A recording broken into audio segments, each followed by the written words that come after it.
Committee Secretary, kindly acknowledge the resource person. Yes, sir. Good morning. From the Office of the Presidential Advisor on the Peace Process, or OPAPP, we have Secretary Carlito Galvez Jr. Online, we have Yusek Arnulfo Pajarilo and Yusek David D. Deshano. For the Mindanao Development Authority, we have online Mr. Secretary Emmanuel F. Piñol. We have Yusek Janet M. Lopez. We have ASEC Romeo Montenegro. We have Director Charlita A. Escaño and Director Joey Resimilia. For the Southern Philippines Development Authority, or SPDA, we have Ms. Online. Present are Mr. Abdul Ghani Ajul Salapudin, Mr. Munap Hassan Pasillo, Ms. Melinda Abante, Mr. Chris Dagala, Ms. Vicky Uy, and Ms. Norhaisa Dipatuan. Mr. Chair. Thank you. And the chair would like to acknowledge the presence, virtually, of course, of Senator Roberto de la Rosa. Good morning, sir. And who else? Anyway, we can just proceed while the others are about to join in. So, yeah, let's not waste much time. Hear the presentation of Secretary Galvez, please. Mr. Chairman, Senator Pampilo M. Lacson, sir, members of the Committee on Finance, please allow me to extend my gratitude to the Senate Committee for accommodating our presentation, the proposed OPAPP budget for the fiscal year 2021 for consideration of the Senate and the June Congress. As required, sir, I will also present our status of funds as required by the chairman. Next slide, please. Sir, this is the outline of my presentation as shown. I will discuss this short mandate. It's a 6-point peace development agenda concentrated on different threat groups, and then also the status of fund, our proposed budget for 2021 and the unfunded parts of our OPAPP for the proposed budget 2021 to suit our obligations to the different peace process. Next slide, please. OPAPP to the Presidential Advisor is mandated to supervise, coordinate, and integrate in behalf of the President all existing peace efforts and the implementation of the comprehensive peace process.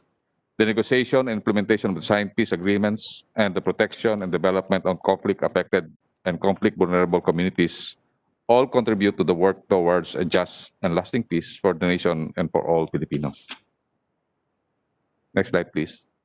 All peace efforts are guided by the 6-point peace agenda of the Duterte administration, which we have clustered into 6 programs on peace agreements with the MILF, the MNLF, the RPA-ABB, the CPLA. Peace building also is supported with the whole of nation approach of EO70. And then also we have a social healing program for peace building for PCB and other peace building initiatives. And of course, the PAMANA and other socioeconomic intervention in conflict affected areas. This is cut across with the different 6 different point agenda, which contributed to the enabling environment and enduring peace and development. Next slide, please. Correspondingly to the 6-point peace and development agenda, here is the snapshot of our major accomplishment from last year, 2019, to our present ongoing efforts in 2020. Last year, we have decommissioned 12,000 MILF combatants and 2,100 weapons, correspondingly to the 30% of the 40,000 combatants of the Bangsamoro Islamic Armed Forces, or the IMILF, since we launched the second phase of decommissioning last September 2019 up to March 2020. Sir, maganda po sir dito, we were able to gather more than 3,400 ammunitions. Ito pong ammunitions po nito sir, kasama po yung 600 B40 ammunitions. Kung makita po natin sa Marawi, itong pinakadelikado sir, and we were able to convince them to surrender more than 640 of them sir. And it was already demolished beyond use by the IDB po sir. Napakalaking po sir natin po yun sir. The next slide please. And then each decommissioned combatants was provided with cash assistance worth 100,000 to help them transition to the productive civilian life, so that a total of 1.2 billion through DSWD and 29.8 million through DOLE were provided as initial transitory assistance. The 6 previously acknowledged MILF camp will also be transformed. Camps planning with MILF base commanders and community leaders have been started for proposals on food and water security, health and sanitation, and business ventures on agriculture and aquamarine products. Sir, last Wednesday, 16 September 2020, we have signed a MOA for the concreting of road leading to Camp Bilal. Kumala niyo si Commander Bravo, sir. Talagang ano po natin, sir, yun. And we were able to see him last Wednesday. And we signed a MOA, sir, worth 85 million. This includes concreting of two road from Bilal and also in Picong, and also farm inputs. Also, 15 joint peace and security teams were formed as a result of the training conducted by the Armed Forces of the Philippines and the Philippine National Police. Each JPSC team is composed of joint contingents with 8 members from the AFP and 7 from the PNP, 15 from the MILF-BIAP. Currently, 6 teams or 180 members are deployed in areas mutually identified by government and MILF to support the maintenance of peace and order. Ito po, nagkakaroon po tayo ng joint training with AFP, PNP, at saka MILF po, sir. Kung makita niyo, sir, parang hindi na madistinguish kung sino, sir, ang MILF at saka PNP, sir. And then also, on the MNLF, we conducted re-engagement with the 2 factions of the MNLF, namely the group under the leadership of Nur Miswari and another group of Yusuf Chikiri. Sir, kung makita niyo, sir, marami pa rin silang tao, sir. More or less, I saw it myself when I went to Sulu. Nakita namin, sir, talaga mga 5,000 plus pa, sir, ang mga armed group na dapat natin, sir, na sir. Kasi last agreement that we had, we only have 7,000 na na-integrate, sir, natin. And there are more those people who have not received any assistance from the government. And it's more than 7,000, sir, all throughout the Mindanao archipelago. And then also, we reestablished the ties with the OIC, which also aims to complete the 2 remaining commitments. So meron pa tayong commitment, sir, to establish the Bangsamoro Development Assistance Fund, or the BDAP, and the Tripartite Implementation Monitoring Committee, which is also, this is a commitment that we had during our 1996 peace agreement, sir. Ito pa, sir, yung dalawa po, sir, na hindi pa natin na-consummate. The appointment of Miswari as a special envoy will help fast-track the BDAP and TIMC, since both require the active participation of the OIC. So OIC, sir, si MNRF Chair, Miswari pa rin, sir, ang kanilang na-recognize as the only representative for the OIC, sir. And then next slide. OPAPP has co-lead agencies to the LP clusters, and we engage vulnerable groups such as indigenous people, youth, and sectoral groups. We also facilitated the conduct of local PC dialogues with the LGU, with the local communist terrorist group, to arrive at solution with the local peace agreements and peace building initiative to address families and communities affected by the NPA hostilities. So tinutulungan din po natin ng armed forces at saka yung PNP kung saan focus sa area po nila. For example, sa Ismingcom, yung lahat po nagsusurrender. Kayo po ang bibigay muna ng ayuda po, sir, ang OPAPP, sir. And next, ito, sir, isa pang napakalaking accomplishment ng Duterte administration. For 19 years, ang kapatiran po, yung RPA-ABB, napabayaan po yan.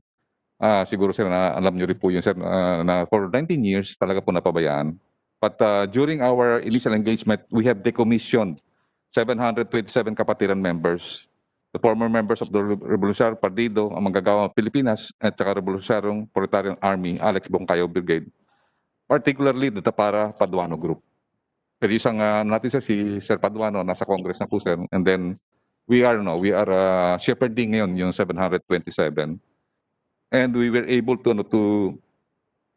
have some sort of initial binigyan po natin sila ng cash representation of more or less 50,000 pesos each.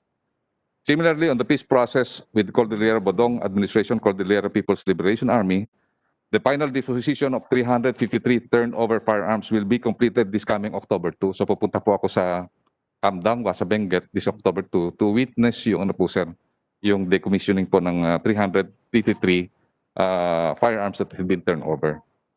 And then also socioeconomic programs will continue to be provided through organized people's organization, and 500 slots have been approved for former CPLA for employment as forest guards under the DNR National Greening Program. So meron po tayong annually na binibigay po na parang inaalat po natin sa DNR to become yung mga forest guards. And then next slide, on Program 5, the Social Healing and Peace Building Program in Marawi City and the peripheral areas of Lanao del Sur aims to promote social cohesion and reconciliation among residents affected by the SIDS. We also have gender conflict sensitive and peace promoting programs that have also been centered around women, youth, and former violent extremists.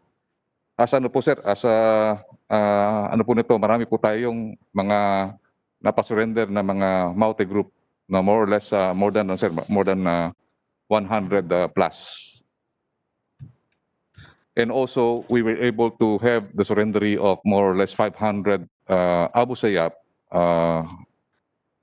in Basilan and Sulu. Tinutulungan na po natin 246 Abu Sayyaf po sir, may bahay na po doon sa Basilan. And also, as you remember, yung si Idang Susukan sir, sumurrender po sa amin last January with more or less 37 followers.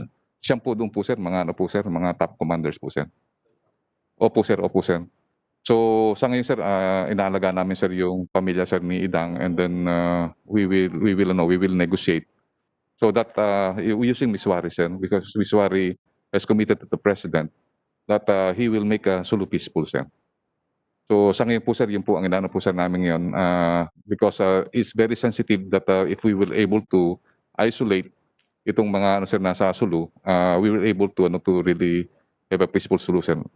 It is sir, non-lethal approach that complementing the lethal approach that being undertaken by the AEP po sir. And then also I will discuss to you sir the Pamana program. From 2017 to 2020 alone, government has appropriated over 17 billion for the implementation of small infrastructure projects such as farm-to-market roads, bridges, irrigation and water system, livelihood and educational assistance, electrification and water supply, among others. So ito po sir, yung 2017 inaayos po namin sir. As you have understood sir na reorganize po namin ng ang Pamana so that it will be graft-free and corrupt-free po sir, or agency, as you have instructed us to do so sir. So now, next slide. Let us now look on the quick review on the historical data of the funds allocated to the agencies as required by the chairman from 2016 to 2020. These slides show a limited budget allocation received by the agency over the years. The blue bars indicate the regular fund per GAA, while the red, yellow, and green bars corresponding to the continuing, contingent, and unprogrammed funds. For 2019, the 2.02 billion was sourced from the President Contingent Fund for the decommissioning of the 12,000 MILF companies, and these mostly are exhausted, sir, the 2.24 budget. For 2020, the program appropriation for the Bangsamoro normalization not yet released to the agency, which is worth 2 billion, sir. And also, the other funds for 2020, the Pamana and also the normalization one also only released last, the SARO is only released this August and September 11 po sir. So sa ngayon po sir, we are expediting the liquidation. I will talk on the details in the next slide sir. Next slide please. Shown on the screen are the actual obligation versus the balances. The blue bars represent the actual obligations, while the red bars represent the unutilized funds of each fiscal year from 2016 to 2020. The unutilized funds in 2018 and 2019 were due to delays of the passage of the Bangsamoro Organic Law, while for 2020, this is primarily due to the effect of the pandemic, which is the issuance of Bayanihan Act and Bayanihan 2 by the DBM circular. And also, our Pamana Fund worth 563 million was only released September 11, and also for our normalization, the SARO was only released August 14, worth 340,000, sir. So this is the details. Next slide. Shown on the screen are figures for the NORM program alone from 2016 to 2019 per GA only.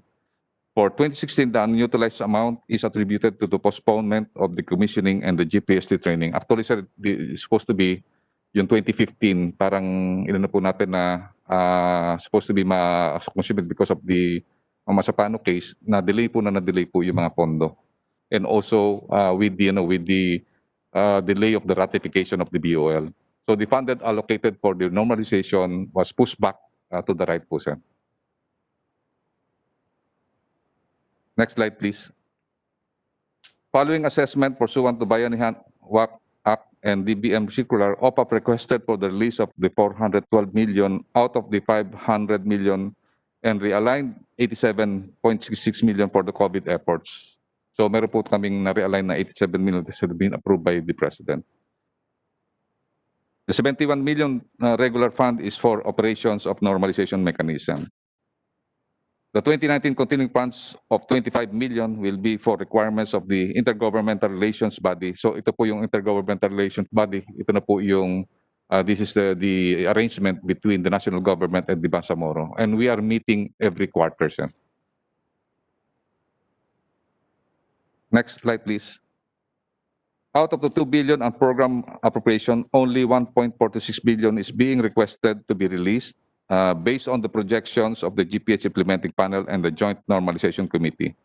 This will cover 8,000 MILF combatants out of the 14,000 target to be decommissioned within the year, and the quick impact projects for the 6 MILF camps.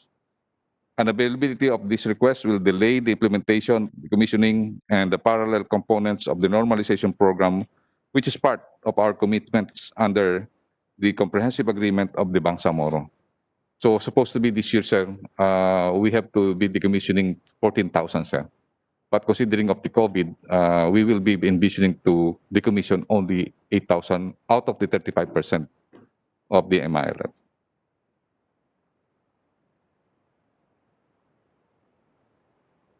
Next slide, please. On the other hand, for the Pamana program, since 2011, it has already reached over 500 municipalities and cities in 50 provinces and 16 regions. Except for 217 and 2018, amounting to 78,102,000, all funds were directly released to the partner implementing agencies. And I will discuss in the next slide the status of the Pamana project, sir, by project. The national government has allocated a total of 54.14 billion budget support for the Pamana program from 2011 to 2020. For 2020, a total of 1.6 billion was allocated for Pamana. Of this, 650 million is for OPAPP through the Congress introduced increase. Upon reassessment, OPAPP requested 563 million for release with 86 million realigned for COVID, as these are capacity building activities which can no longer be pursued. The 563 million will be fully obligated before the end of December 2020 through partnership with LGUs and agencies. Sa ngayon po, sir, inaayos na po namin po lahat po ang MOA. And then once that the MOA will be signed, it will be released immediately to the agencies. Next slide, please. Sir, for the Pamana for 2017, of the targeted 533 projects, 79 in preparatory stage, now is in preparatory stages, such as procurement activities. 192 are ongoing implementation, of which 72 will be completed by December 2020. To date, there is a total of 237 completed, or 44.47 completion rate. There are also projects which are not yet started, waived, canceled, or suspended projects by LGUs due to security risks and difficulties ongoing to these geographically isolated areas that are in territories of armed group. So meron po tayong 25 po, sir. The updating with the partner agencies on the completion status and liquidation reports are ongoing, pending final reports due to the postponed assessment and planning sessions with LGUs and partner implementing agencies, possibly on March and June, but were postponed due to COVID-19 outbreak. Sa ngayon po, sir, nagdagdag po ako ng tao, sir, sa pamana so that we can expedite all the assessments and also the continuing programs could be completed. Next slide, please. This slide showed the financial status of Pamana 2017. Of the 7 billion allocated, 6.69 billion or 94.27% was released to different implementing partners. The remaining 404 million will be released upon submission of documentary requirements pursuant to the memoranda of agreement of each implementing partner.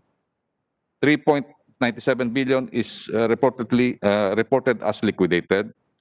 38.8 million was refunded to OPAPP as excess fund of completed projects, and 2.7 billion is still for liquidation of our implementing partners. Last March 2020, 175.50 million was released to the different implementing agencies and partners.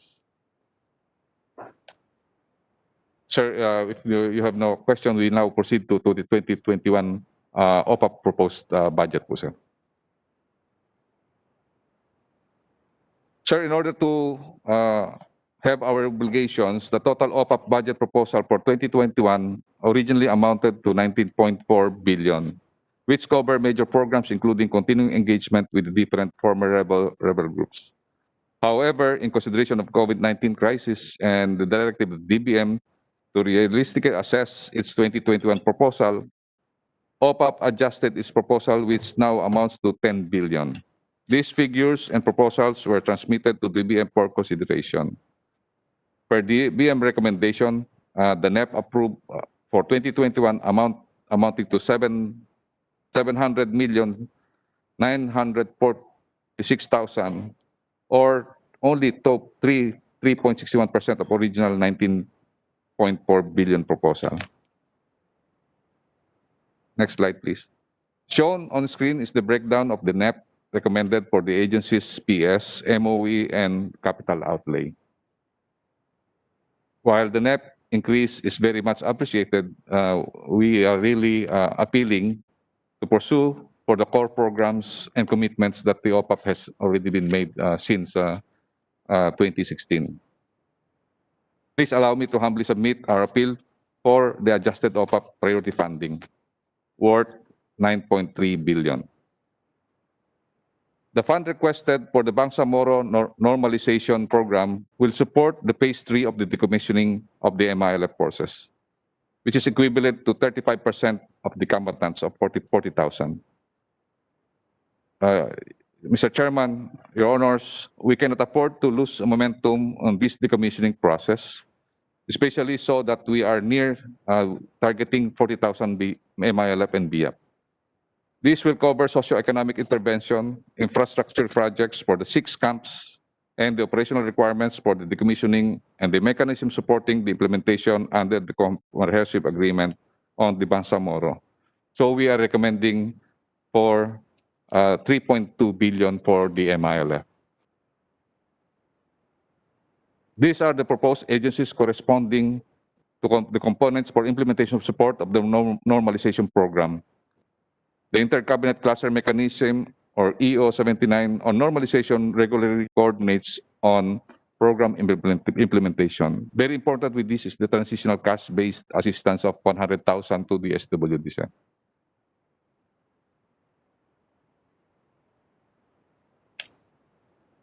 And also, the budget request of 453 to 197,708 for the MNLP's process will support the continuing engagement with the Miswari and Yusuf Jikiri Group. A normalization process mirroring the program with the MILF is proposed for both group. Sir, kasi po, ito po nai-program na po ito lang last year, pero nire-allocate po sa ibang budget and then sinisingil na po ako nung ano po, sir. So ito po yung medyo ano po sir namin na problema po namin, sir, kasi it is already given to them. That's why we have already filed some charges already for nire-allocate po yung funds sa ibang purpose po, sir.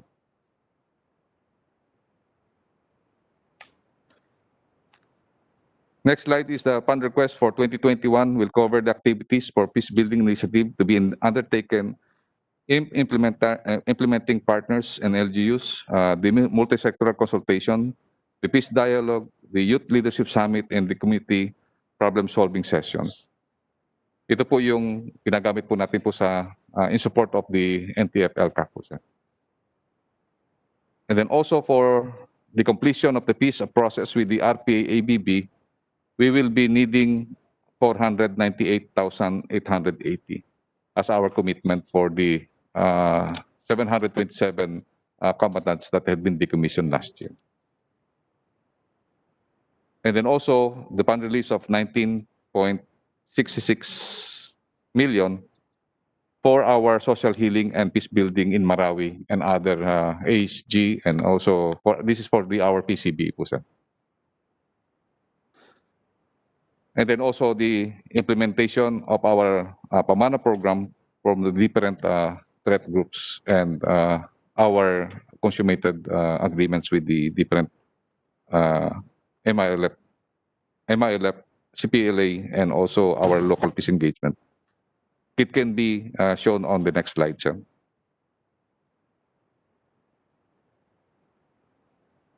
And we will be having a grand total of 1,015 projects worth 4.9 billion.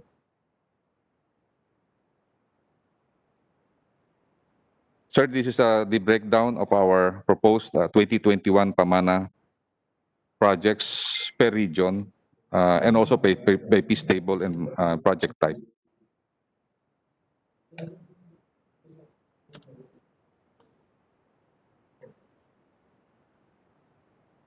Next slide. Sir, also we will be requesting for the adequate administrative program support for existing contracts of service of personnel and provisions for motor vehicle.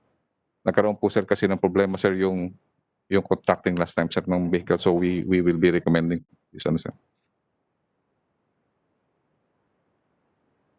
In conclusion, we therefore respectfully request for the reconsideration and approval of the agency's proposed budget for 2021, particularly for the normalization amounting to 3.2 billion, which will support the continuation of the commissioning process and provision of socio-economic assistance and development projects in the most neglected, conflict, vulnerable communities. That ends my presentation, sir, and maraming salamat. Thank you, Secretary Charlie. We will defer. I saw the majority leader earlier, Senator Subiri. You're welcome to this hearing. Good morning, sir. Good morning, sir. So, I also saw earlier Senator Bongo and Senator Villar. I think they have logged in earlier. So we will defer asking questions until we hear the presentations of MinDA and SPDA. So next in line is the presentation of SPDA. Go ahead.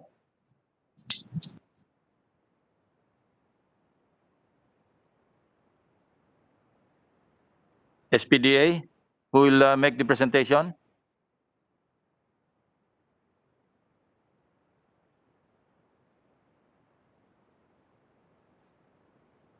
Sino ba mag-present ng SPDA?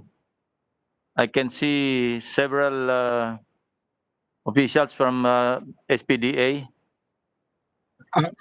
Mr. Chairman, I think it's Jerry Salapudin, my former colleague in the Congress, but I think he's on mute, Mr. Chairman.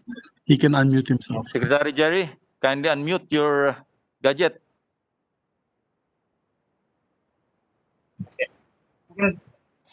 Assalamualaikum. Okay. Good morning to our chairman of the Subcommittee on Appropriations, Senator Panfilo Lacson, and all the other senators who are present physically or virtually listening to this budget presentation. Mr. Chairman, I will make the opening statement And then I will request our respective division head to make the necessary presentation for more clarity. It may also be the choice of the chairman if you may directly want to go to the question and answer portion since you have already received our budget. But at any rate, please allow me to make my opening statement. Mr. Chairman, uh, please allow us to submit our fiscal year budget for 2021 of our agency, the Southern Philippines Development Authority, with a total budgetary requirements of 13,488,790,526 pesos. However, Mr. Chairman, the budgetary ceiling that was approved of SPDA by the Department of Budget is only 76 million pesos. And come to think of it, since SPDA is covering the entire of Mindanao and with a very broad mandate, such funds is only normally utilized for the salary, wages, and the maintenance and operating expenditures of our office. I would like to appeal to the support and understanding of the members of the Senate to please give us appropriate bigger budget for this year as we are approaching the last 1 year and 8 months of the term of President Duterte, so that SPDA can do something consistent with its mandate.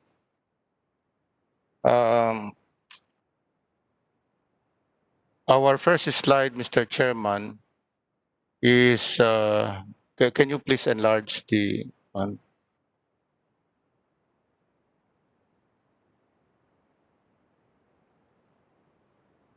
Our proposed project for 2021 is number 1 is the development of SPDA Talon-Talon Zamboanga. Ano ba yan? Maliit masyado itong sulat ninyo ba? Can you not enlarge that?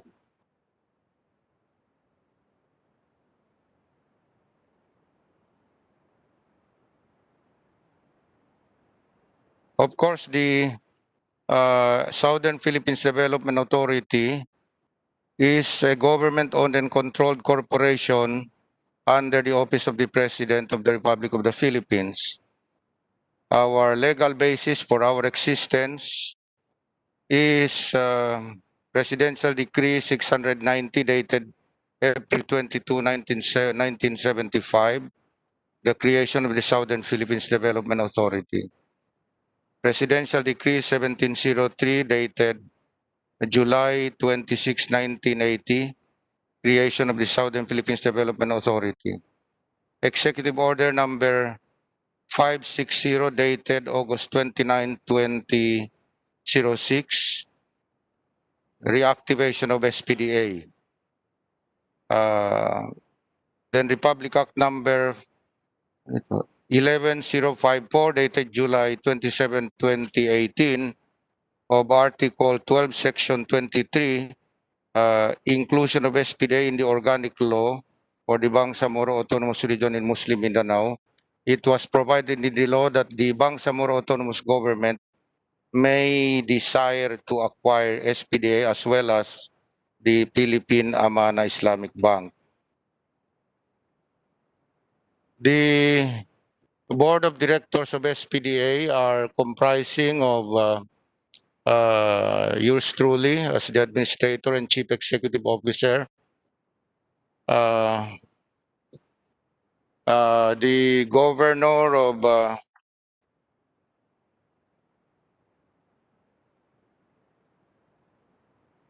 and all the RDC chairmen of the five regions,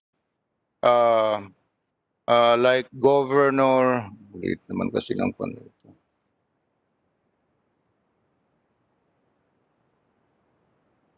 Well, 5 RDC chairmen of Mindanao, excluding the chief minister of the BARM. We have 2 new appointed civilian representative representing the private sector in the persons of Jimmy Dureza and Honorable Abubakar Muhammad of Tawi-Tawi. Next slide. Our major corporate accomplishments and undertakings for 2019. Next slide. Currently, the Southern Philippines Development Authority is undertaking the repair and development of our Vitali Fish Pond that had been left idle for the past more than 10 years, especially during the period when SPDA was deactivated. And very soon we will be placing fingerlings, prawns, and other aquamarine products in the fish pond after the development and repair of said fish pond is completed. Next slide. Then, despite we did not get budgetary support for the full development of our Coronadal Business Center, to make do with the little budget that we have, we intend to undertake some repairs, minor repairs of our Coronadal Business Center. But currently, because of the COVID pandemic, Mr. Chairman, there has been no guest allowed in order to avoid the transmission and infection of the coronavirus pandemic disease. And so we are taking the opportunity to cause some minor repairs in the building in preparation for the time when the community quarantine and the health protocols will be lifted and tourism hopefully will return back to normal.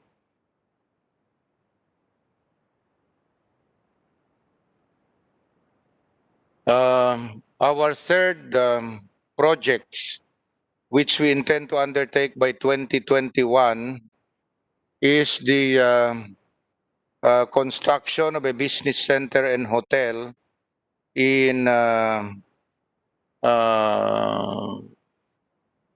Zamboanga City at the government center in Zamboanga City at Veterans Avenue.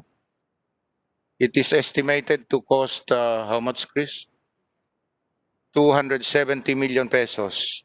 But because of the lack of funding support from the Department of Budget, we intend to source it from either negotiate loan package from any bank, or if the Congress of the Philippines can give us the appropriate funding in order to implement the project because it is needed in Zamboanga City, and it intends to cater to the growing number of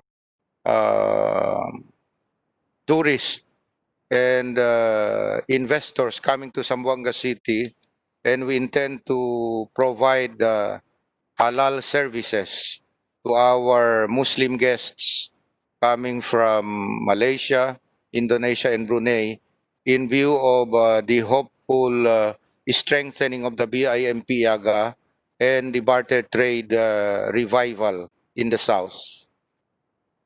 Next slide. We have also conducted trade missions in the past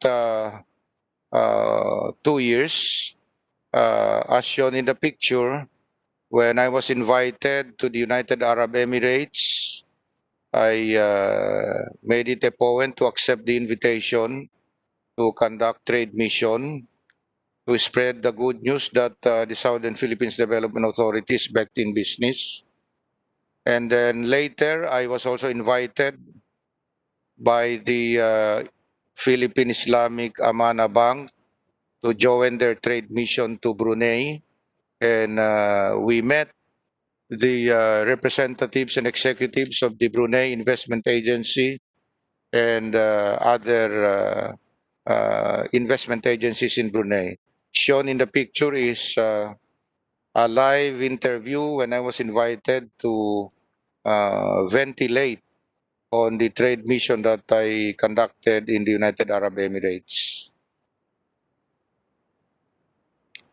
The picture that is shown here was during our trade mission to Brunei Darussalam together with the Amana Islamic Development Bank. That was last year. Next slide.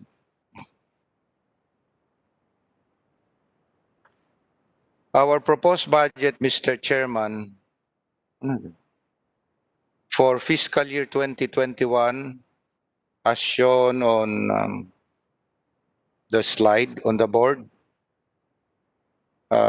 consistent with the budgetary ceiling given to us by the Department of Budget of only 76 million pesos. Despite the many big plans that we have, then we just have to make do with the little that they are providing us.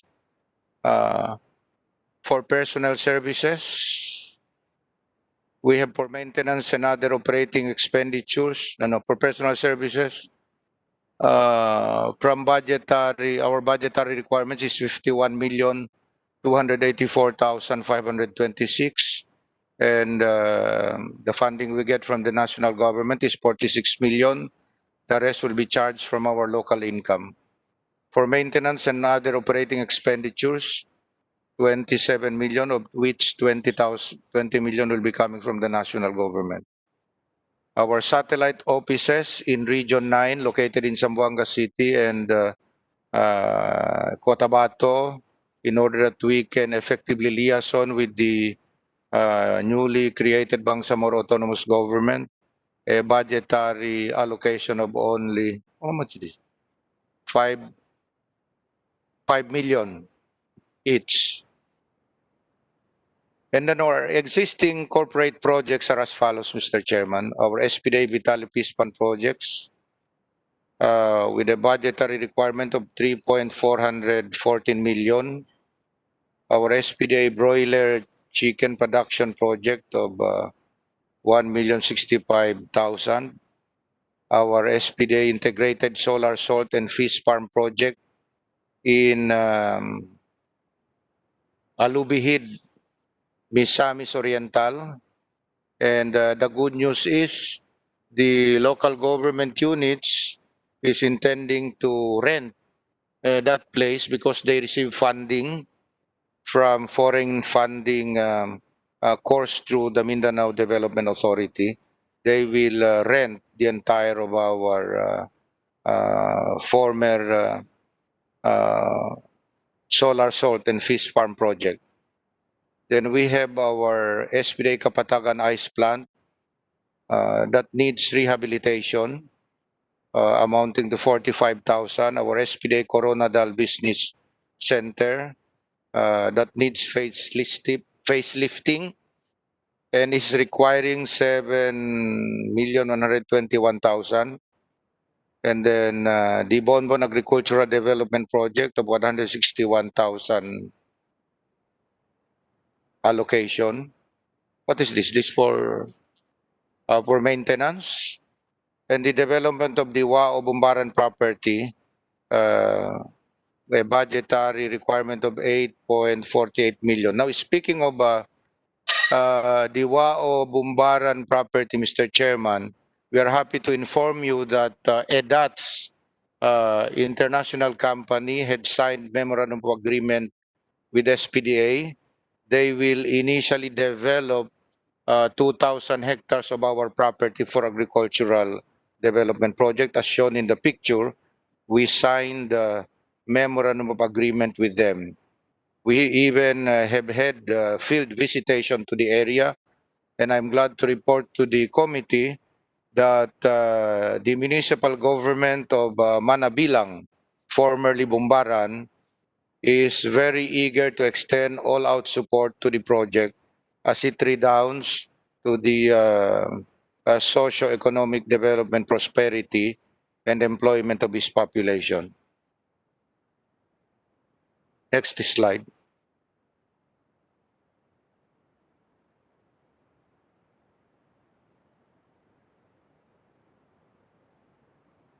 Yeah, this one.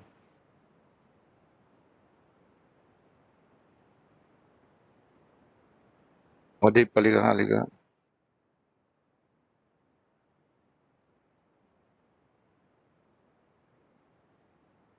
Sana, bakit di pa yun natapos yung kuan ko presentation? Ito na ba yan? So anyway, ulitin mo ngayon kuan yung hotel, yung hotel.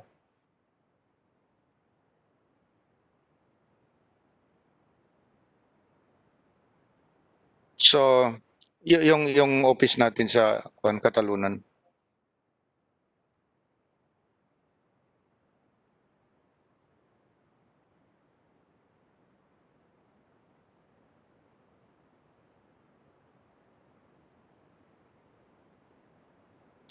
Mr. Chairman, for the past many years, despite we have our own regional office in Davao City at Katalunan, Pequeño Katalunan.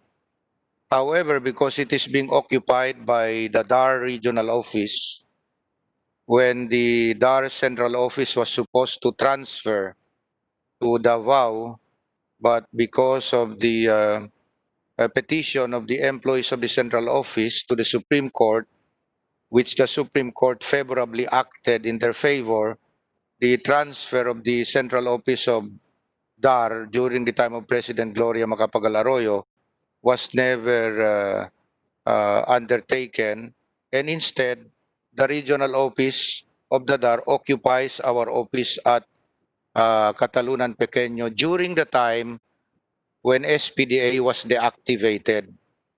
And so even when SPDA was already activated, the DAR regional office refuses to vacate our office, and so after we talked to the office of the president requesting their intercession, and in fact we have even filed the necessary motion with the Department of Justice requesting them appropriate action so that we can reoccupy our regional office. At any rate, because we are currently renting for the past several decades in an office here in Davao, in the present office that we are renting, we are paying 200, how much? Almost 300,000 monthly. And so we thought that it was not economical on the part of SPDA with a very meager budget to continuously pay for a very huge amount of money for rental of an office. And so we thought we better just construct our own temporary regional office while Daris is still occupying our regional office in Pequeño Katalunan. And this new office that we intend to construct will cost how much? 5 million pesos, Mr. Chairman. This is just in order to accommodate us so that we will not be hemorrhaging from the continuous payment of rental for office space. Next slide.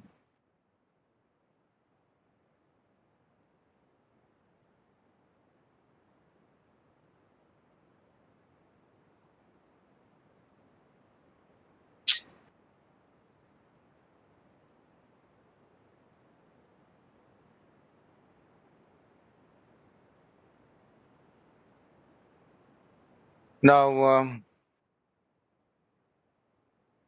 one of the principal mandates of SPDA provided in our charter is to in the socio-economic development and rehabilitation of Moro revolutionaries.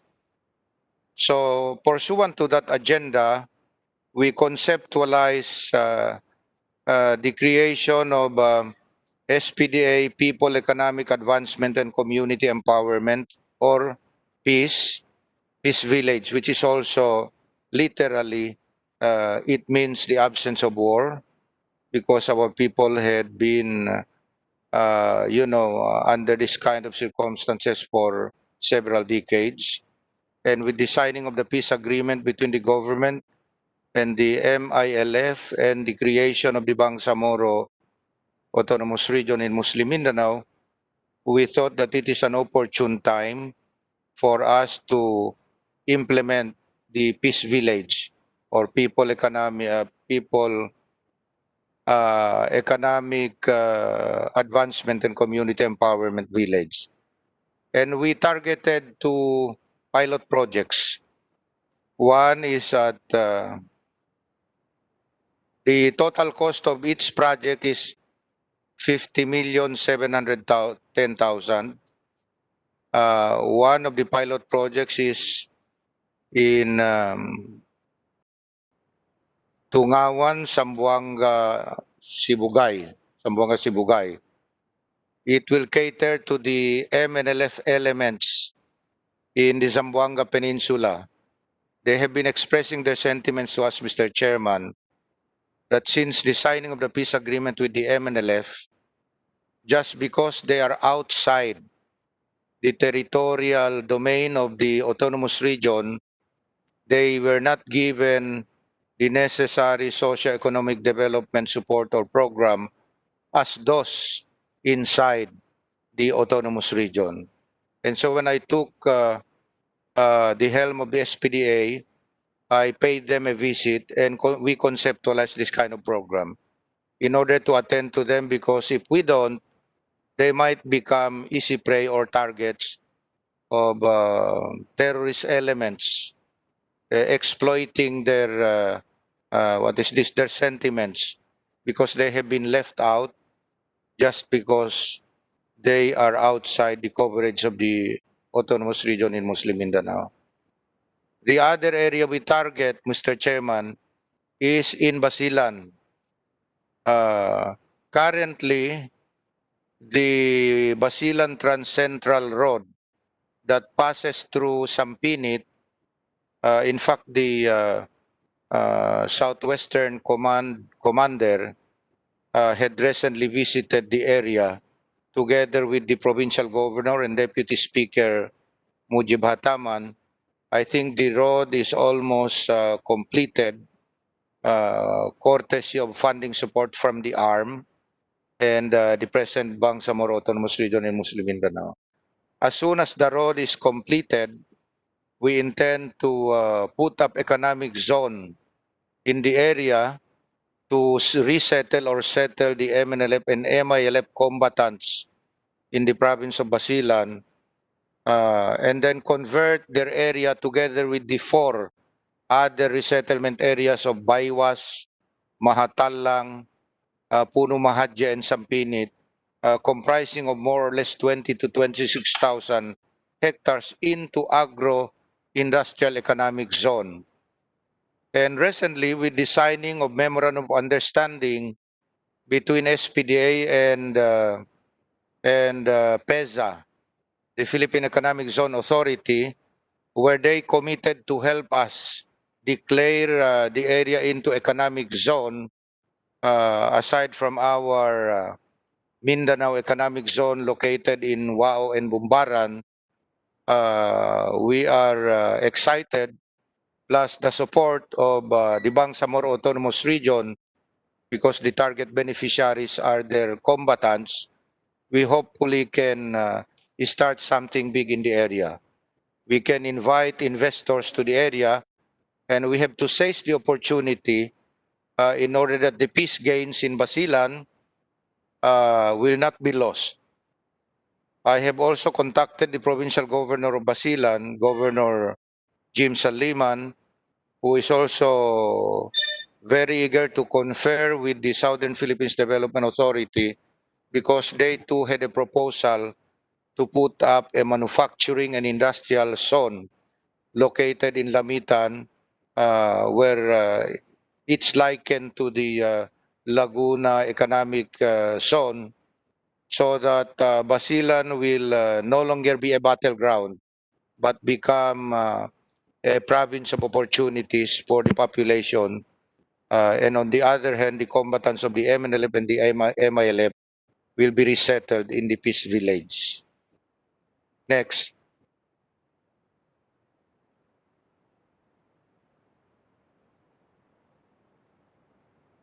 In order to help the Basilan Electric Cooperative meets its power generating needs, because there is a recurring brownouts at daytime and blackouts in the evening because of insufficient power supply. SPDA intends to uh, explore and go into the putting up of solar power plant in the province of Basilan in order to generate electricity to be sold to the Basilan Electric Cooperative, because they are the sole provider of electricity in the province of Basilan. Next. By the way, the total cost of that proposed solar panel plant in the province of Basilan is 556 million. Okay. Our other activities are the following, Mr. Chairman, for the year 2021. Cognizant of the importance of efficient and modern health services, in order to address the health needs of our people, especially so after we are experiencing presently the coronavirus pandemic, a 150 bed capacity hospital to be operated by SPDA in partnership with private sector. We intend to put up one in Basilan, another one in Tawi-Tawi, as well as in Sulu. We have already made initial contacts with the local governments as well as prospective donor of the lots where the hospital can be undertaken. The sources of the funds can either be sourced from the government or from the private sector or from loan contracts with any interested bank to finance it. SPDA shall also continue to safeguard some of the assets and properties to prevent possible encroachment of informal settlers and propose the disposal of some assets that are non-operational. Continue the coordination for the collection of the remaining balance of amortization due from the Katitipan Homeowners Association for the SPDA Katitipan Davao City property subjected to the Community Land Acquisition Support Program of the National Housing Authority.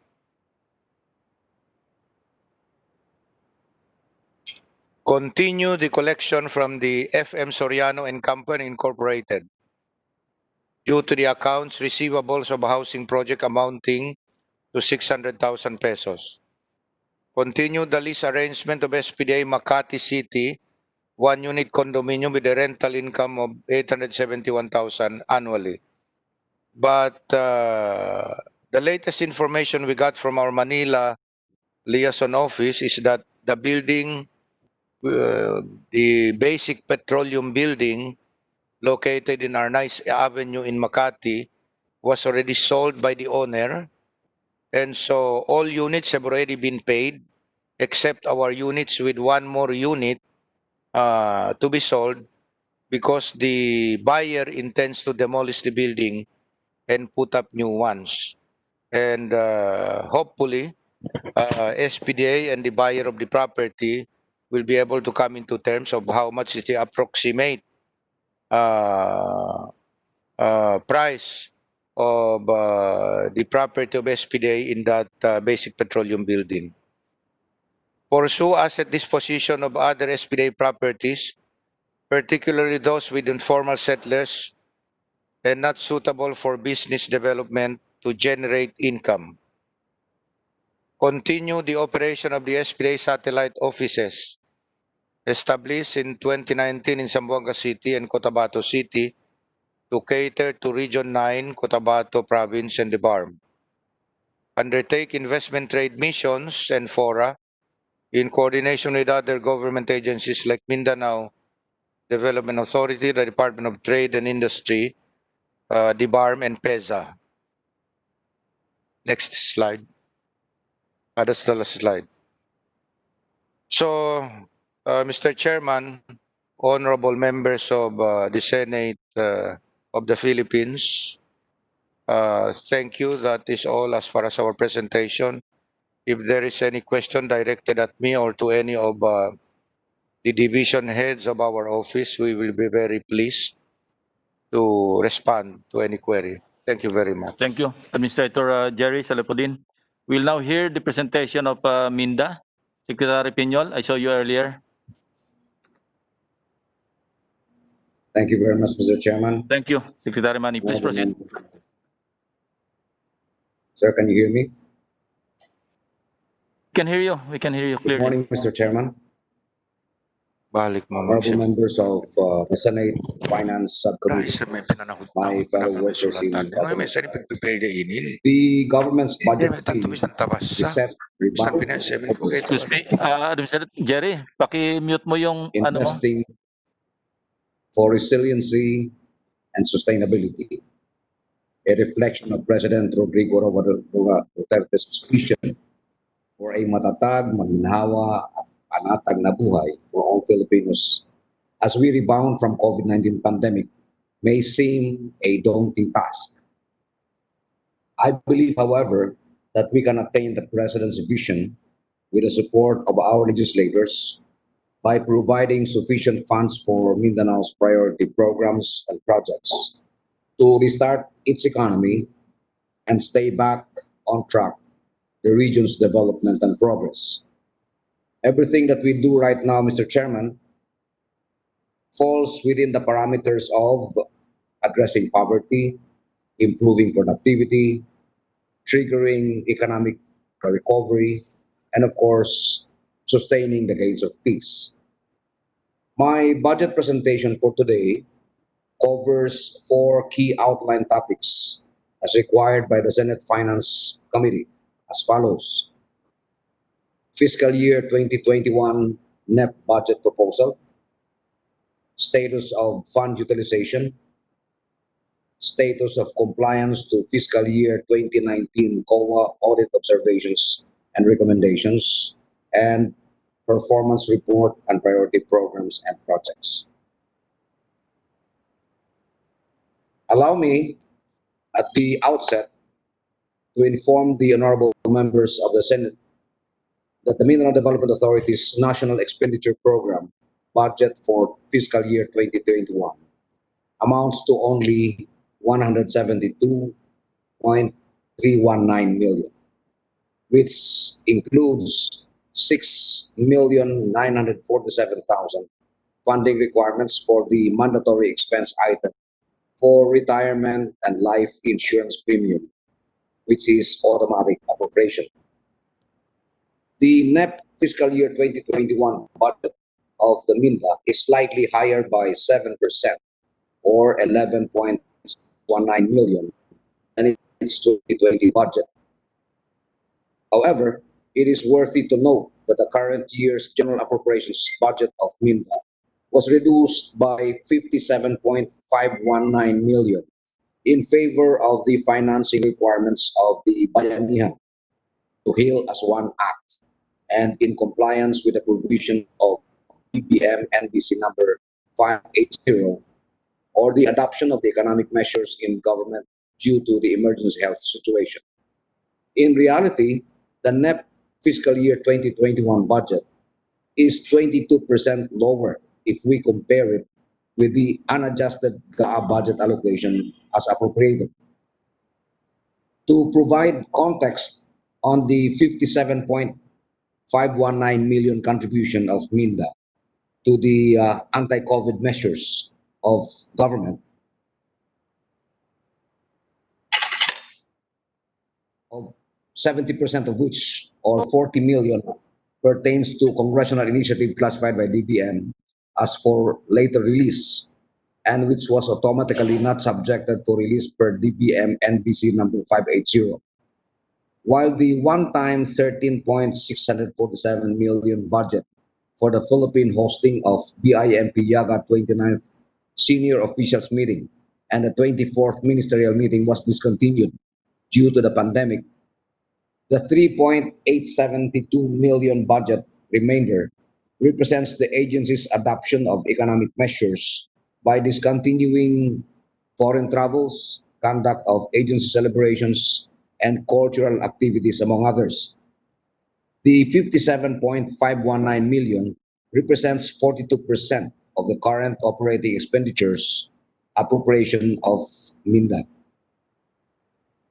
Going back to fiscal year 2021 NEP budget proposal in terms of budget dimension by allotment class, the NAP budget covers the mandated salaries and benefits of our personnel amounting to 83.987 million pesos, which already includes automatic appropriations of 6.94 or 947 million for the retirement and life insurance premiums, financing requirements of our ongoing programs, activities, and projects with budgetary allocation of 84.422 million and 3,910,000 for maintenance and other operating expenses and capital outlay respectively. MinDA's spending level for its programs and projects has been modest despite its vast mandate and functions, as cited in the provisions of its charter, Republic Act 9996. In my next presentation, I will cover the performance and accomplishments of the 22 major programs and projects for the appreciation of the honorable members of the Senate Finance Committee. Status of fund utilization for fiscal years 2019 and first semester of 2020.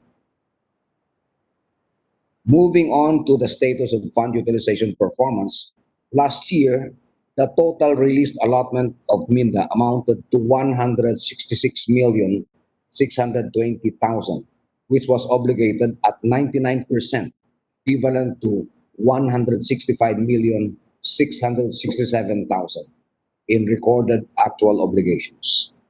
The cash disbursement rating is at 87%.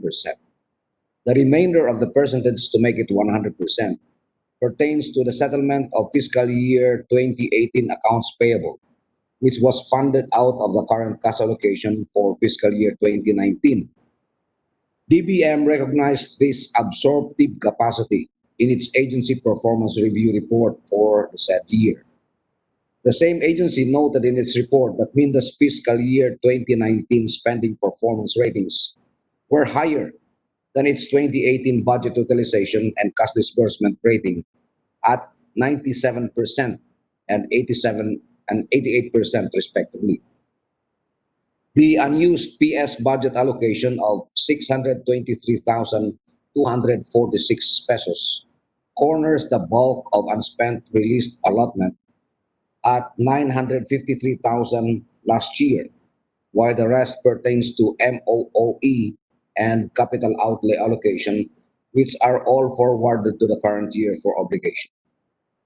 Budget spending of MinDA as of end of the first semester of this year recorded a satisfactory budget obligation and cash disbursement ratings at 45% and 87% respectively, despite the ongoing COVID-19 health crisis, which affects the implementation of major programs and activities and projects of government. Again, we would like to reiterate that MinDA offered a total of 57.519 million in total appropriations to contribute to the successful implementation of the Bayanihan Act for the Filipino people. We are pleased to apprise the honorable members of the Senate Finance Committee of our continuing effort to address the 9 audit observations noted by COA state auditors in last year's financial transactions of MinDA. 5 out of 9 audit observations were fully addressed, 1 partially implemented, and the rest are ongoing or delayed in terms of the status of implementation due to the pandemic. You may note that most of the audit observations are procedural and documentary compliance in nature. Our office addresses proactively by instituting stricter monitoring and reporting mechanisms while enhancing the agency's systems and procedures. The specific details of our compliance to COVA's audit observations and recommendations are contained in the official document, the Agency Action Plan and Status of Implementation Report, which we furnished to your office prior to this budget hearing. Under my leadership, we intend to do more and work fast in MinDA. We know that time is of the essence. This means we are ready to complement the government appropriations with high-impact projects under our partnerships with official development agencies and government financing institutions like the Development Bank of the Philippines. I am likewise seeking the Senate's support to initiate a budget amendment on MinDA's fiscal year 2021 NEP allocation by restoring the 40 million congressional initiative introduced successfully in the current year's GAA, but was impounded by the government in favor of the Bayanihan Act. The Mindanao Inclusive Agribusiness Development or Mindanao River Basin Program and the MinDA Office Transfer Project, both costing 20 million, 5 million, and 50 million each, underwent vigorous congressional scrutiny and discourse last year at the Senate level and were all approved as additional appropriations for MinDA. However, these budgets were not fully implemented due to the non-release of its SARO in compliance with the government's directives to adopt economic measures during the pandemic. This time, we need additional budget appropriation to pay for office rent while we are still looking for a permanent office building for MinDA. Priority programs and performance report. The high-impact projects aim to trigger quick economic recovery from the pandemic, improve productivity of agriculture and fisheries sectors, reduce poverty by creating livelihood, and support the new government of the Bangsa Moro Autonomous Region. Let me emphasize, Mr. Chairman, that per the latest PSA report, 8 out of the 10 poorest provinces in the country are still Mindanao provinces. In the Balik Probinsya Bagong Pag-asa program, as the coordinating and implementing agency of the BP2 program in Mindanao, the Mindanao Development Authority initially identified the Bagong Pag-asa Organic Village in Kauswagan, Lanao del Norte, and a site in Calawit, Zamboanga del Norte as 2 of the pilot resettlement areas. Under this program, 200 quadruplex type housing units will be constructed in the 6.3 hectare land in Kauswagan. NHA will provide an initial funding for the housing project. A model house has already been completed courtesy of the private sector, which is helping the municipality of Kauswagan. We would like to assure that the resettlement sites will have livelihoods, including organic vegetable production, organic chicken raising, with complete value chain facilities. For integrated area development initiative, we have organized the Imtasula complex. It stands for Impasugong Talakag, Sumilao, and Lantapan, an alliance of 4 proximate vegetable towns in Bukidnon, covering an area of about 50,000 hectares, which will be converted into a major vegetable production area. Mindanao currently facilitates local government units complementation and resource pooling to increase productivity of Imtasula and provide the area with the needed critical infrastructure such as irrigation systems, both solar and hydraulic ram pump, as well as access through construction of farm-to-market roads. In our partnerships for inclusive and resilient rural development, we also rolled out Partnerships for Inclusive and Resilient Rural Development, or PIRRD, which aims to immediately trigger economic recovery from the pandemic by creating economic opportunities in rural areas, improving productivity, achieving food sufficiency, and the provision of rural infrastructure for better connectivity. Part of our economic uh, recovery program includes Mindanao Fish Cage Program. As you know, Mindanao fish production accounts for 41% of the total of 2.23 million metric tons. We aim to double this in 5 years through the Mindanao Fish Cage Program and the 22 fish centers we have identified across Mindanao. As part of our advocacy to help and support our agriculture and fisheries sector, we came up with a program called Alalay, or Assistance in Loan Access for Livelihood and Agricultural Industries. Given MinDA's broad role, we entered into partnerships with government financing agencies like DBP and Land Bank for financing accessive farmers and fisherfolk, OFW, women and indigenous peoples group who would like to start small industries. The Assistance in Loan Access for Livelihood and Agricultural Industries provides technical support in the loaning documents and other requirements of the prospective applicants. What we do, Mr. Chairman, is we just assist them in preparing their documents and refer them to financing institutions like DBP or Land Bank, very much like the Masikap program of the late Senator Vicente Paterno. We already have assisted 20 small agri-enterprises. Also, learning from the experiences of COVID-19, where the food supply chain was disrupted, MinDA has crafted the Mindanao Food Demand or Food Supply and Demand Map, which aims to make Mindanao resilient in case of any calamity that would isolate the region from the rest of the country.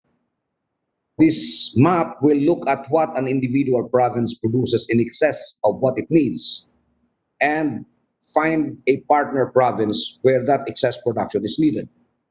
It can also serve as a basis for the LGUs in crafting their local food security plans to help them better prepare for calamities. We are also deeply engaged in a program called MinDA, which I believe the chairman has expressed appreciation for when we staged the Mindanao Fruit Festival in Baguio City last year. MinDA is a very simple program. We organize our producers, identify a possible market. Like, say, for example, yesterday I had an engagement with Manila Mayor Isko Moreno, and he has allowed MinDA to stage MinDA in Manila at the Mehan Garden this coming October 23 to 25. One quick and tangible support to the farmers is access to the market. Eliminate the profiteering middlemen who control the price and quality of products in the market. So we introduced MinDA, which aims to provide a virtual and actual market for the agricultural goods and fish products where consumers can purchase the products at reasonable prices. Excellent examples of these are the Baguio Food Festival last year, which showcased Mindanao's fruits bounty in Baguio, as well as the MinDA in Kidapawan City, which showcased vegetables from Ipasugong, Talakag, Sumilao, and Nagtapan. For Manila, we will be bringing in such unique products as live lapu-lapu from Olutanga, from Tawi-Tawi. We will be bringing in woven fabrics by our indigenous people from Basilan, from the tribal areas. And on the suggestion of Mayor Isko Moreno yesterday, we will be staging during the 3 nights that we will be in Manila, cultural presentations at the Mehan Garden to give the people of Manila a glimpse of the culture and products of Mindanao. Another program that we are deeply involved with as an advocacy program, Mr. Chairman, is to support our banana farmers affected by the Panama disease by introducing to them the farming of sorghum. Sorghum is a grains variety originally from Africa, whose grains are used for feeds, animal feeds and poultry feeds, but with an added value. The stalks, which are still green at harvest, could be processed as silage for cattle fattening and goat fattening. So we have initially received a donation. This is a free donation from Scott Seed Company of Texas, whose owner actually I was able to befriend during a previous visit when I was agriculture secretary. And in that engagement, he offered to help me when I became MinDA chairman by introducing sorghum to Mindanao and providing us with a donation of 11.2 metric tons of donated sorghum seeds. So MinDA right now is setting up pilot farms in the different provinces, especially in Davao del Norte, which was heavily affected by the fusarium disease. And in in some municipalities of Cotabato Province, Sarangani, Bukidnon, Agusan del Norte, Agusan del Sur, Lanao del Norte, Titay, Zamboanga Sibugay, Naawan, Misamis Oriental, and Mafar Bar. The difference between this and the corn program is that we are making sure that there would be an off-taker for this program. And we have identified Pilmico, Aboitiz, CP Foods of Thailand, and San Miguel Corporation as the off-takers of the expected sorghum production of Mindanao. This is what we call the complete value chain. Mr. Chairman, another rich resource that Mindanao has is a tree which is considered as the most expensive tree in the world. It is called agar wood, which grows native in Mindanao and some parts of Samar and Leyte. Agar wood actually is the source of an oil, oud, which is very expensive. It is said to fetch about $50,000 per kilo. Right now, the forests of Mindanao are being poached by illegal operations of people who are gathering agar wood resins, which is used to produce incense and perfume. As part of our program for the protection of the environment, which should not be costly to the government and the people of the community, MinDA is implementing a project called Greening Mindanao, which promotes the planting and nursery development of agar wood and other endemic trees in the island. Agar wood or lapnisan is known for its medicinal and perfume value, growing wild in the forests of Mindanao. And this is one resource that has not been fully exploited simply because not many people understand what this is. Another project under the Green Mindanao program that we have initiated, Mr. Chairman, is bamboo development. During the last COVID-19, enterprising farmers in Cotabato started manufacturing face shields made out of bamboo slats. They have also started, because of our experience with earthquakes, they have also started building bamboo houses, ready to ship, made to order. And we see this as another economic opportunity for our farmers. And of course, support to our efforts to prevent the degradation of our mountains. Uh, Bamboo houses and other bamboo tree derivatives can provide income to households residing in areas where bamboo is abundant. We have observed that preference for bamboo houses after the series of earthquakes has increased. Another good news, Mr. Chairman, is the success of our organic rice program. In our effort to provide our rice farmers in Mindanao an option with the current low prices of commercial rice because of the rice tariffication law, we introduced to them the propagation of black, red, and brown organic rice.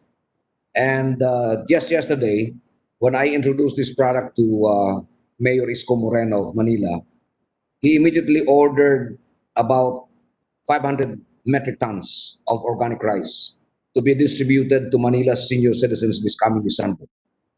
So we see this as a profitable undertaking, and we are supporting this. And we're happy because the USAID is supporting us in this program, and we have started a collaboration called the Mindanao Organic Rice Council, or MORCO, where stakeholders of organic rice farming are members. There is another advocacy that MinDA is involved right now, Mr. Chairman. I hope this will be understood as part of our efforts to start the immediate recovery of Mindanao. We have been advocating for the lifting of the ban on the export of mature coconuts. This is a ban actually that is implemented by an interagency committee under an executive order under President Marcos, EO 1016. That EO created an interagency committee which comes up with a list of products from the Philippines prohibited or banned for export. And mature coconuts was one of the items in that listing. The claim is that it could lead to the poaching of our genetic materials for coconuts. But that seems implausible, Mr. Chairman, because what is being exported actually are the husk coconuts, and you don't plant the husk coconuts. Also, you cannot identify which variety is which in hundreds of thousands of the husk coconuts in one container. The prospects actually of our farmers earning more from this is the fact that the importers, which come as far as the Middle East, US, China, are actually offering a higher price for the husk mature coconuts. Hindi na po kailangan pa magtrabaho yung ating mga magsasaka na tatanggalin pa yung kopra sa loob ng buko and then ibibilad pa, magkakaroon pa ng aflatoxin at mga ibang problema. All that they need to do is just dehusk the coconut, sell it as a whole. And this is a temporary measure, Mr. Chairman. This is a temporary measure that we are presenting actually just to lift up our farmers from the economic crisis that we are facing right now. In the long term, we would like to see the development of processing facilities at the village level. Mr. We Chairman, hope that Mr. Chairman, Mr. Yes, Chairman. Senator Subiri. yes, Yes, Mr. Chairman, with all due respect to our Yes, dear sir. Secretary, may Kasimanwa, Secretary Manny Piñol.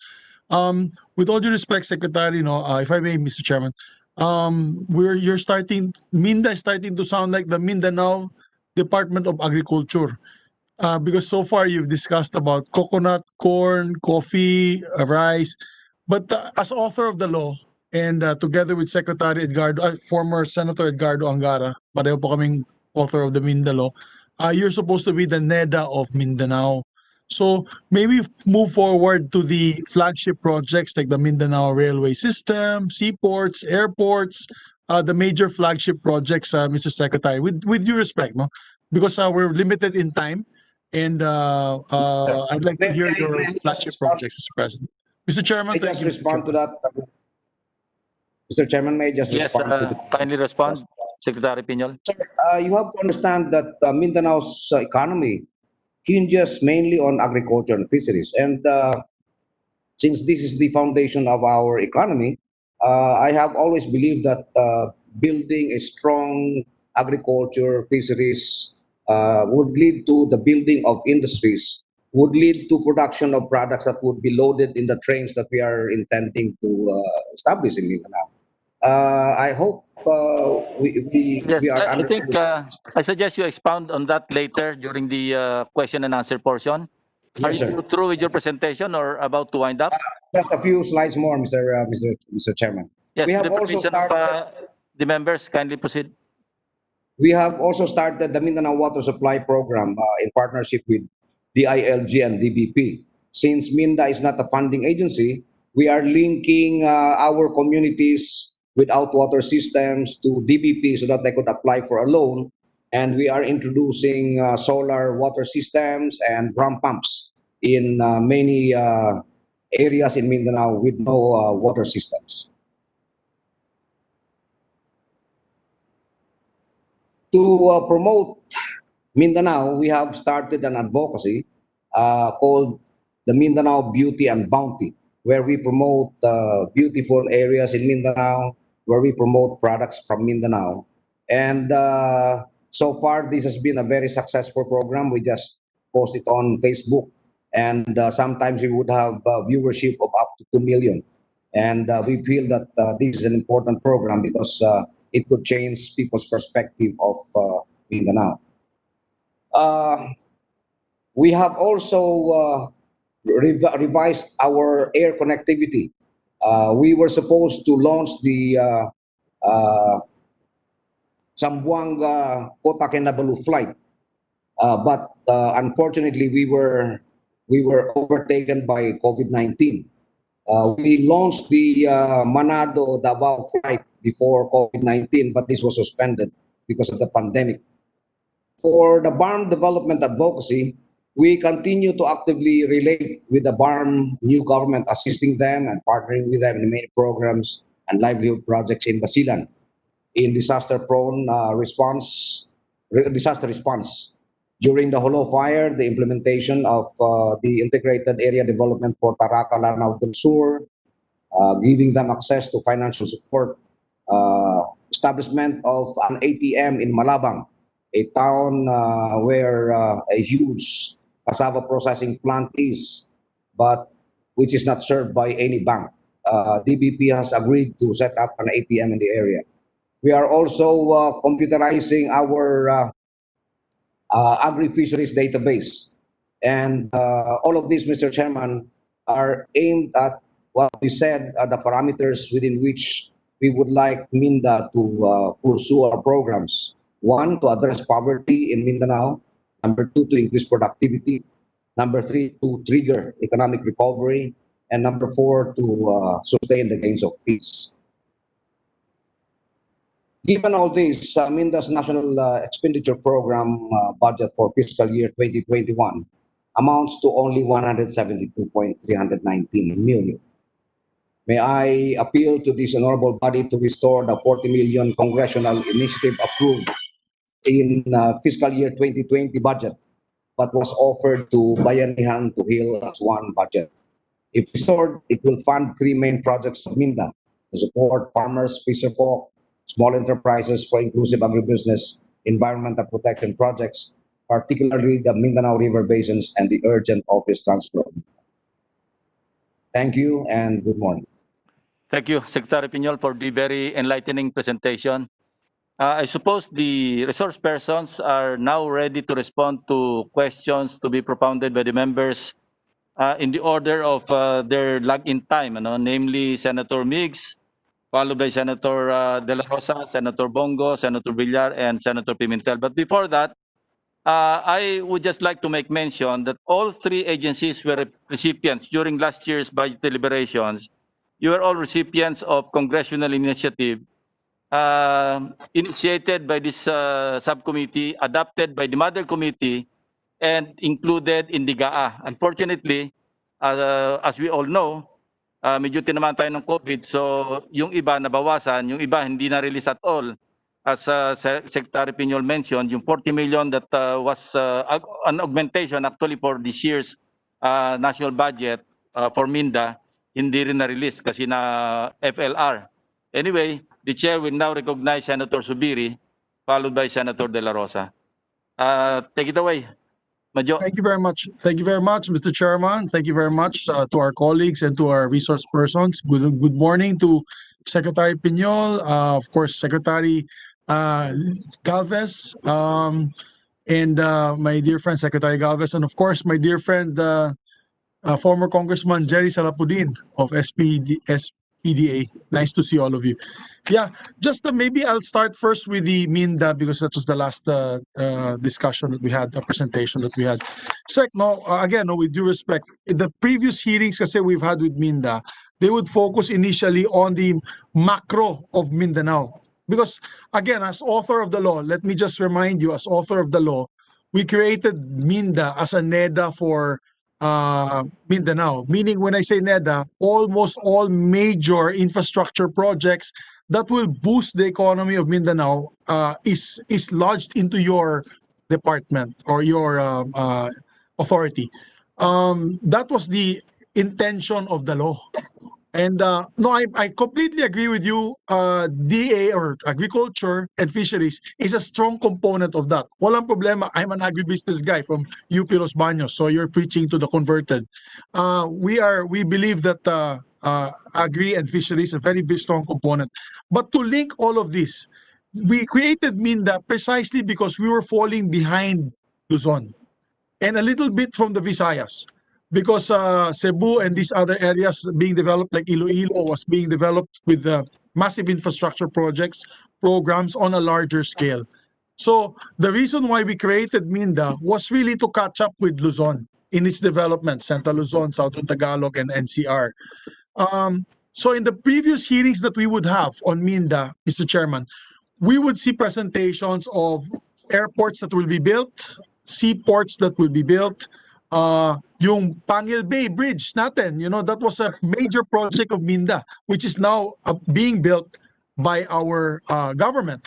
And we need more bridges like that, more connections between our island, no? And peace zones. This will create peace zones. And of course, this will be welcomed by OPAPP, all these peace zones. So, Mr. Chairman, I'd like to ask Secretary Piñol, did you have a presentation on that? Like are there 10 major flagship projects from Mindanao in terms of infrastructure, in terms of airports, seaports, in terms of eco zones or creation of new productivity zones, no, for MinDA, Mr. Secretary? Yes, sir. Actually, it's included in our report. But you have to understand that all of these projects are already on the roll, on the go. Say, for example, the Mindanao Railway project is already scheduled for bidding, and it's already in the court of the OTR. Although Let from me time just to time, interrupt you, we Sec, do no? monitor the progress of the project. Yeah, we just need to be briefed about that. That's why we asked you to brief us about that because we do not know. We do not know the major flagship projects of Mindanao unless we ask each individual agency. That is really MINDA's role to let us know what the major flagship projects are for Mindanao. So it would be good in your presentation, Secretary, and this will help the chairman because I'm sure when this goes on plenary, people will ask him the same question. There must be a presentation on all these major flagship projects to show that MinDA really is on top of the situation. For example, the Mindanao Railway, which areas will be connected? What is ongoing at this moment, Mr. Secretary? Mr. Chairman, we will submit to the committee an update report on these major flagship projects. We don't have it ready right now for our presentation because we were focusing on the COVID-19 recovery efforts.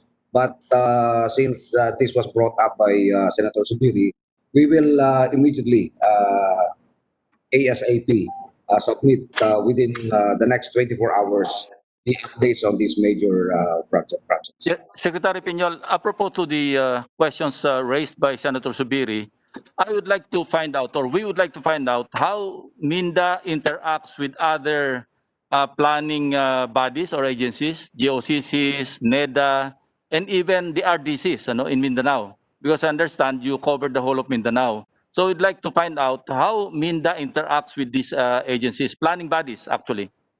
Actually, sir, in the MinDA board, which we had a meeting recently, all of the RDC chairman actually are members, including the chief minister of the Bangsamoro region in Muslim Mindanao. And Senator Subiri is a member of that board. Also, Jerry Salapudi is a member of that board. We were able to hold a board meeting about 3 weeks ago, and we were very successful in first meeting actually since I became chairman.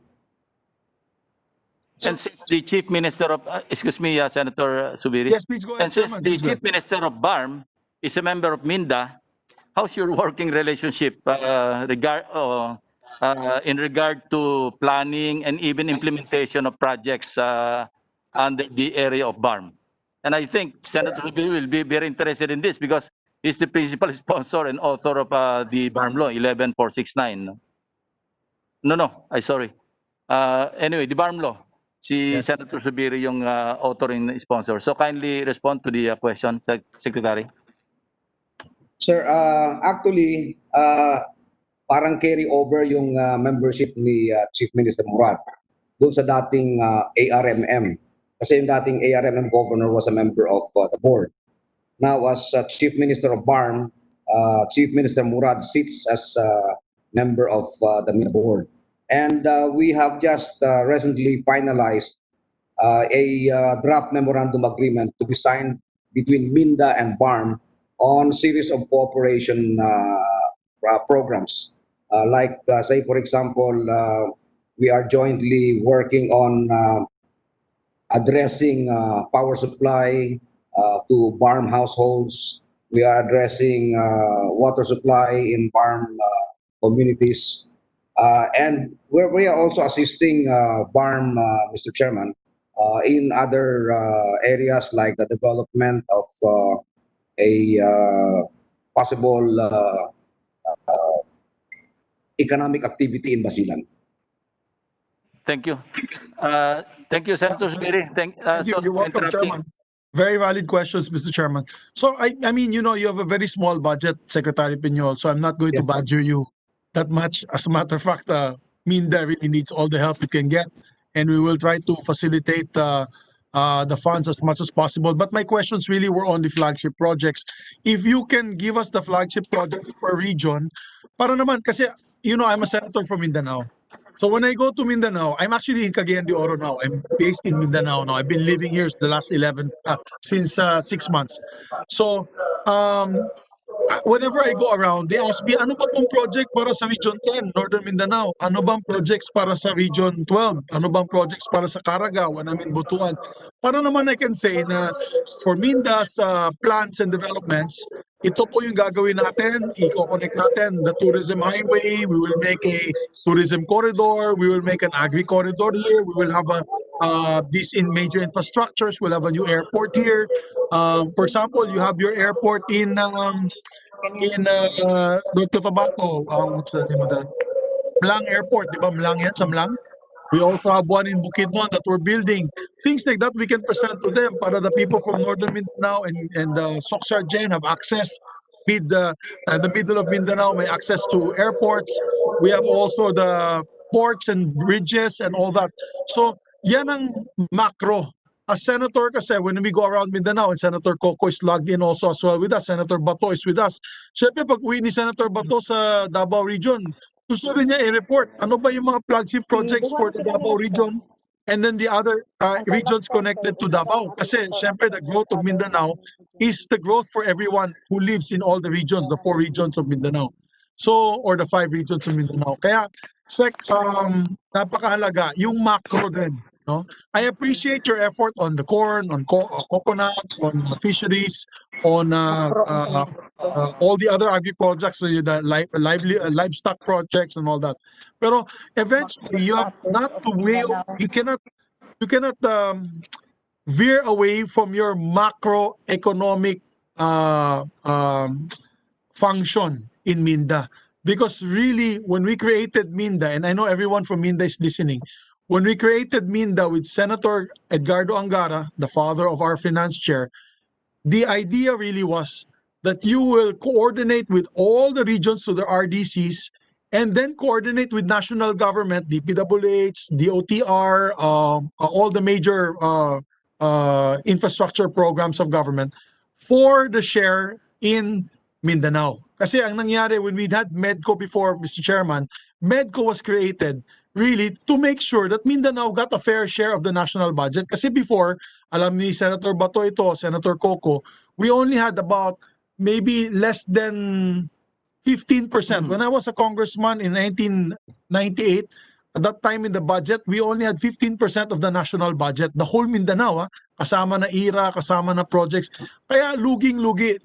So we would always badger Medco at that time to make sure that they coordinate with the other government agencies para madagdagan yung pondo ng Mindanao. So my final question, Secretary, no, and you know naman my policy direction now. My final question, how many percent is MinDA getting or Mindanao getting vis-a-vis total budget that is going to be submitted in 2021? Would you have that answer now, Mr. Secretary?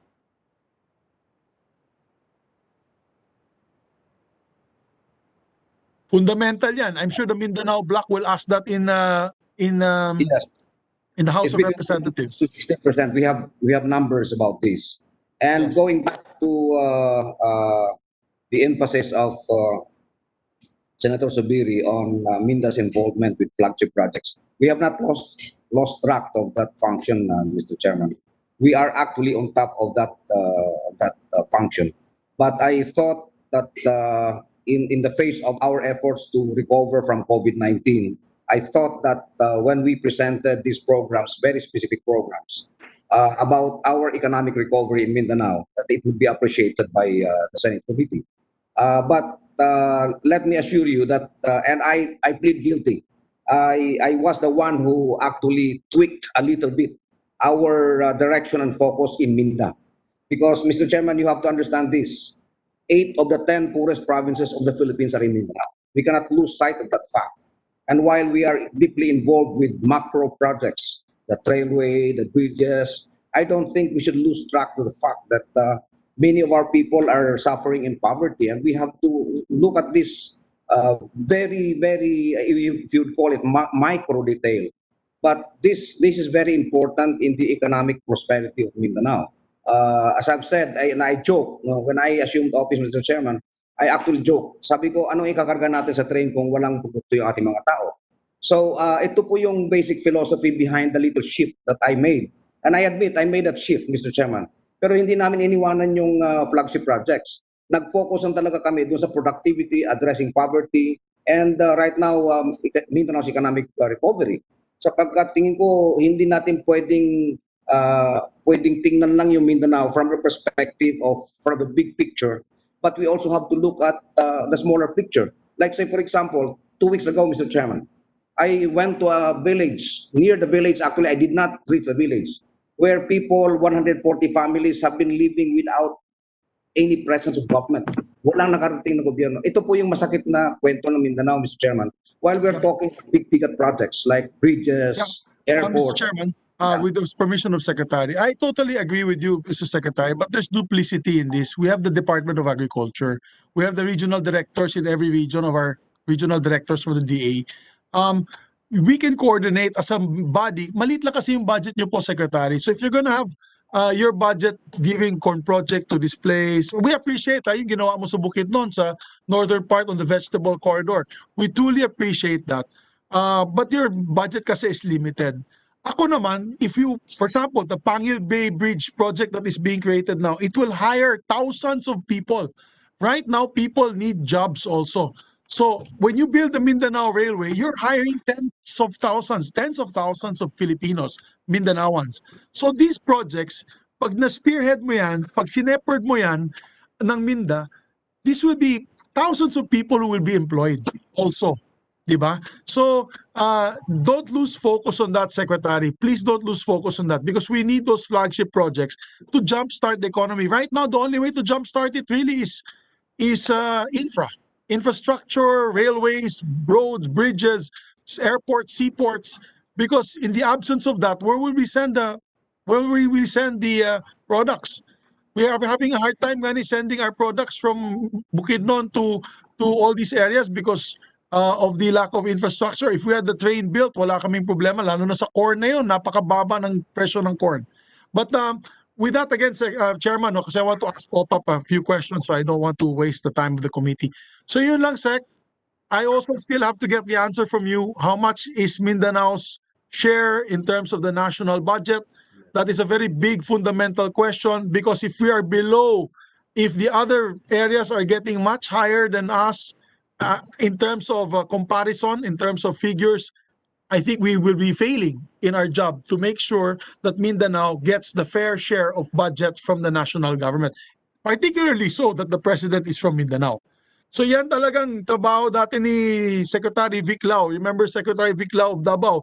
Yung trabaho niya in Medco was always to remind us. He would always call the Mindanao block in the house. Congressmen, senators, ito lang yung budget ng Mindanao, 10% of the total budget. Pwedeng dagdagan nyo, palakahin nyo yung projects na ito or programs para mas malaki. Across the board yan. Ha? That's for LGUs and national government agencies. That was the job also of MinDA. So may I just remind you, Secretary, to remind us what ang mga kakulangan. No? How many percent? My staff is getting it now. 16%, Okay. Mr. Secretary. No. 11.8% according to my staff is the budget of Mindanao as compared to the 4 trillion peso budget of the national 2020. government. Yes. So, Secretary, I'd like to see a detailed explanation on that, on the exact amount vis-a-vis our national government expenditure. Para lang makita natin. Kasi we have now, how many senators are from Mindanao? Senator Bato, Senator Bongo, Senator Zubiri, Senator Coco Pimentel, apat. Senator Pacquiao, you're from your region, Secretary. Imagine if we go back to Mindanao, lalo na itong campaign season, and we will be asked by the media na bakit napakaliit lang ang natanggap na Mindanao sa national budget, na 5 na ang senador. Dati 2 lang, 1 lang senador ng Mindanao, mas malaki pa. Ngayon 5 na ang senador, nakikinig yung mga senador from Mindanao. Baka matamaan kami niyan. So that's why you have to be the one to remind us, being the agency from Mindanao that is tasked to develop Mindanao, ano ang numero na yan. And according to my staff, it's 11.8%. That's very low, Secretary. That is very low. That is not acceptable for me. Because being a congressman, we were able to raise it higher. But anyway, sige lang, Mr. Chairman, because I have OPAPP pa and I don't want to take much of the time of the other my colleagues. So Secretary, yun lang. With all due respect, no, my apologies if I sound kind of insistent about it. But being a lover, being a Mindanaoan, and I love Mindanao as you do, I want to make sure that we get our fair share in terms of national government expenditure, lalong-lalo na sa mga flagship programs of government. So, Okay. Senator yun na Mix. siguro, maybe Chairman, I can move to OPAPP. Yeah, added information, no? Dito lang sa yung 11.78%, that's for 2021 budget, Yes. ano? Out of the 4.56 trillion. For this year, it's 635 billion, so that's roughly 15-16%. But, ito yung clincher. Hindi kasama doon, hindi naka-input yung sa bill na yung bulk, I believe, is for Mindanao. So kung i-consider natin yung build projects, yung flagship projects ng national government, lalaki pa ito. So Pero that's Chairman, added information para hindi ka masyado malungkot. Oo nga, pero Chairman, problema sa build, nagtawanan kami nung isang araw ni Senator Sani Angara. Sabi niya, start. Kasi hindi pa nabibuild. Wala pang groundbreaking. So baka next administration na, unfortunately, ito mga projects na ito. Mr. Chairman. So that's why we want to be on top of it. And I'm glad Senator Bongo is here. We want to be on top of it to make sure that these flagship projects are being built, and not start. Yan din ang trabaho ng MinDA. Ang trabaho ng MinDA is to remind the departments, uy, ituloy nyo na yan. Itayo nyo na yan. I-construct nyo na yan. Alam ni Chairman. Senator Bong yan. Hindi naman namin alam kasi on a macro view, sa daming projects sa buong Pilipinas, hindi namin mababantayan yan. That is really the job of MinDA. MinDA's job is really to make tutok all these flagship projects. Kaya kailangan namin ng tulong mo dyan, Secretary. Kasi pag uwi namin, anong isasagot namin sa mga constituents namin? I think Senator Bongo would like to just interject, Mr. Chair. Yes, with the permission of Senator Subiri, and of course Senator De La Rosa, because you're next. Senator Bongo is recognized. Would you like to respond first, Secretary Piñol? Hindi naman. Just a Okay, quick Senator response. Bongo. Wala, is recognized. wala akong Mr. question, Chairman. manifestation lang po. Please go ahead. Thank you, Mr. Chair, Senator Lacson. Good day to Secretary Carlito Galvez of OPAPP, and of course Secretary Manny Piñol of MinDA. Kumusta gid, Secretary? Administrator Jerry Salapudin of SPDA, Assalamualaikum, and to all of our resource persons. Just for the record, I express my full support to the budgets of Office of the Presidential Advisor on the peace process, Mindanao Development Authority, and Southern Philippines Development Authority. Mindanao and its people have suffered decades of injustice and social inequity.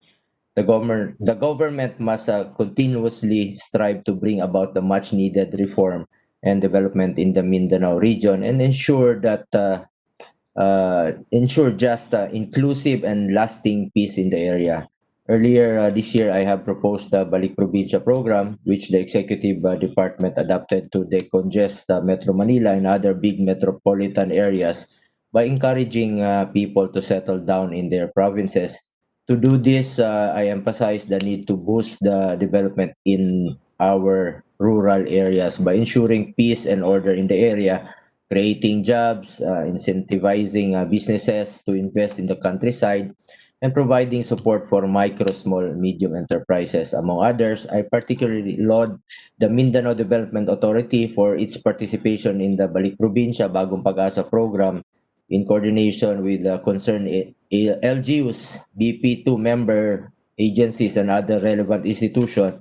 MinDA has initiated the preparation of relocation sites in Mindanao and assisted host LGUs and concerned agencies in social mobilization.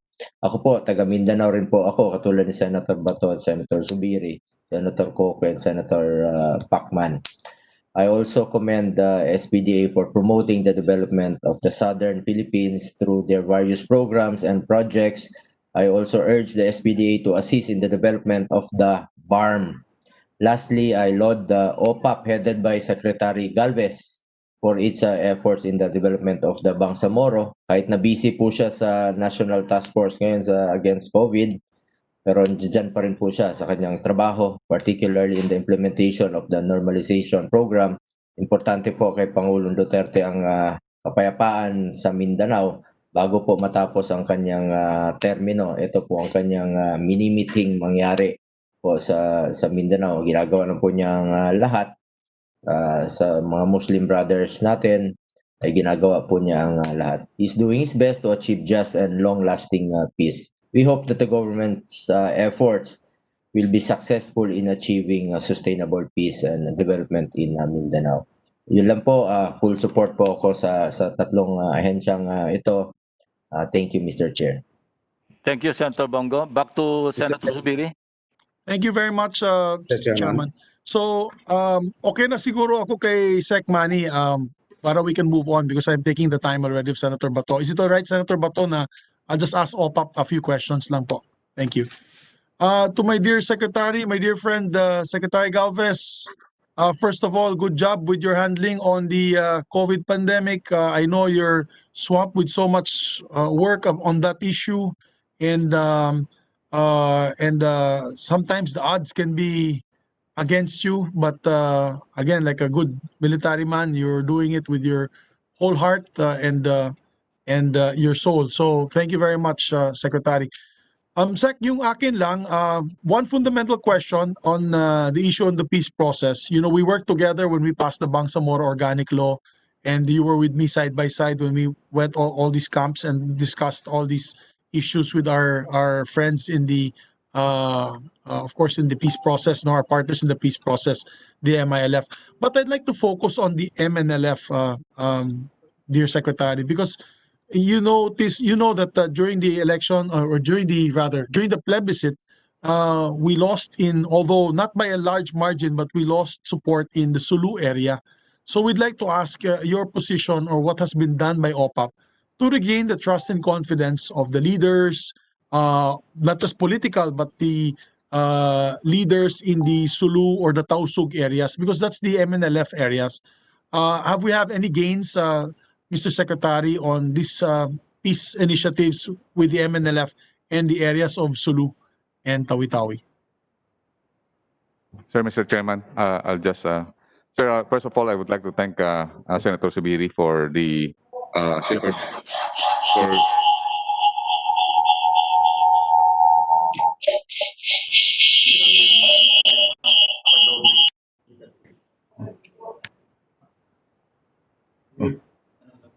First of all, I would like to thank Senator Subiri for continuously shepherding the Bangsamoro. Sir, maraming salamat po. Tuwan-tuwa po si Commander Bravo for the inauguration and mo signing po ng naibigay po natin po na insertion po nung this year. 85 million for the 6 municipalities po. They are so happy and we really miss you, sir, sa signing. And also to Senator Bongo, thank you po sa lahat po ng kind words and it's inspired me to do more. Sir, sana po sa MNLF engagement, ang maganda po nung last year, nagkaroon po tayo ng tinatawag na re-engagement with the MNLF. And we found out that really we have two more unfulfilled promises, yung yung pag-organize po ng BIDAP, Bangsamoro Development Assistance Fund, to be headed by the OIC, the MNLF, and the GPH, and also the tripartite monitoring committee.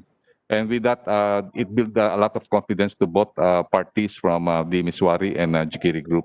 The remaining problem that we want to solve really is to have these two warring faction to go together and have a lasting peace in Sulu. Our engagement really in Sulu is we wanted that the majority of the Abu Sayyaf and the MNLF will be reconstituted into into a productive communities. So nagsimula na kung minsan noong last January na when we met all the MNLF fighters, both sa Jikiri group and also with the Miswari group. Actually, sir, yung plano po, sir, namin, sir, is really to have some sort of MILF type normalization to the MNLF. Sir, if you look at the 1996 final peace agreement that we had, the MNLF constitutes more than 14 to 20,000 fighters in Sulu, Basilan, and also in the areas of Lanao and Central Mindanao. But the only people who were benefited from our final peace agreement is the integration of only 7,100 integrees. So that's why I agree with Sir Salapudin that there are many communities in the areas of Sulu and even in Tawi-Tawi and other areas of Mindanao that have never been benefited by the final peace agreement that we had in 1996. That's why the OPAPP is re-engaging the two groups so that we can have some sort of decommissioning and normalization process similar to the MILF po, sir. Sa ngayon, sir, maganda po ang engagement po ng ating mahal na presidente. Lagi po kami nag-uusap po ni Presidente ni Miswari pertaining yung mapapahimik po talaga po ang Sulu. So that's why our focus now is really to re-engage these two groups, and we will be able to. That's why I'm asking the Senate to provide us the necessary funding so that we can have at least a normalization activity for more or less 3,000 MNLF fighters who are still carrying their arms and also but really supporting the presidency of our president. That's why ang ko po is if we will be given the opportunity that we can also employ what the normalization did with the BARM, magagawa po natin po yung mahal na senator. At we can assure you that with the support given by the President and Senator Bongo on the peace process, we are very confident that both the Miswari and Jikiri group and also the SEMA group will be joining us until such time that we can fully implement all the promises that we have given during the 1996 final peace agreement. Thank you, Mr. Particularly the implementation of the tripartite monitoring team and also the composition of the BIDAP, which will be provided later on by the OIC support. Maraming salamat po.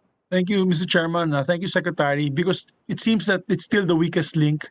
The Sulu area is still our weakest link in the fight against terrorism.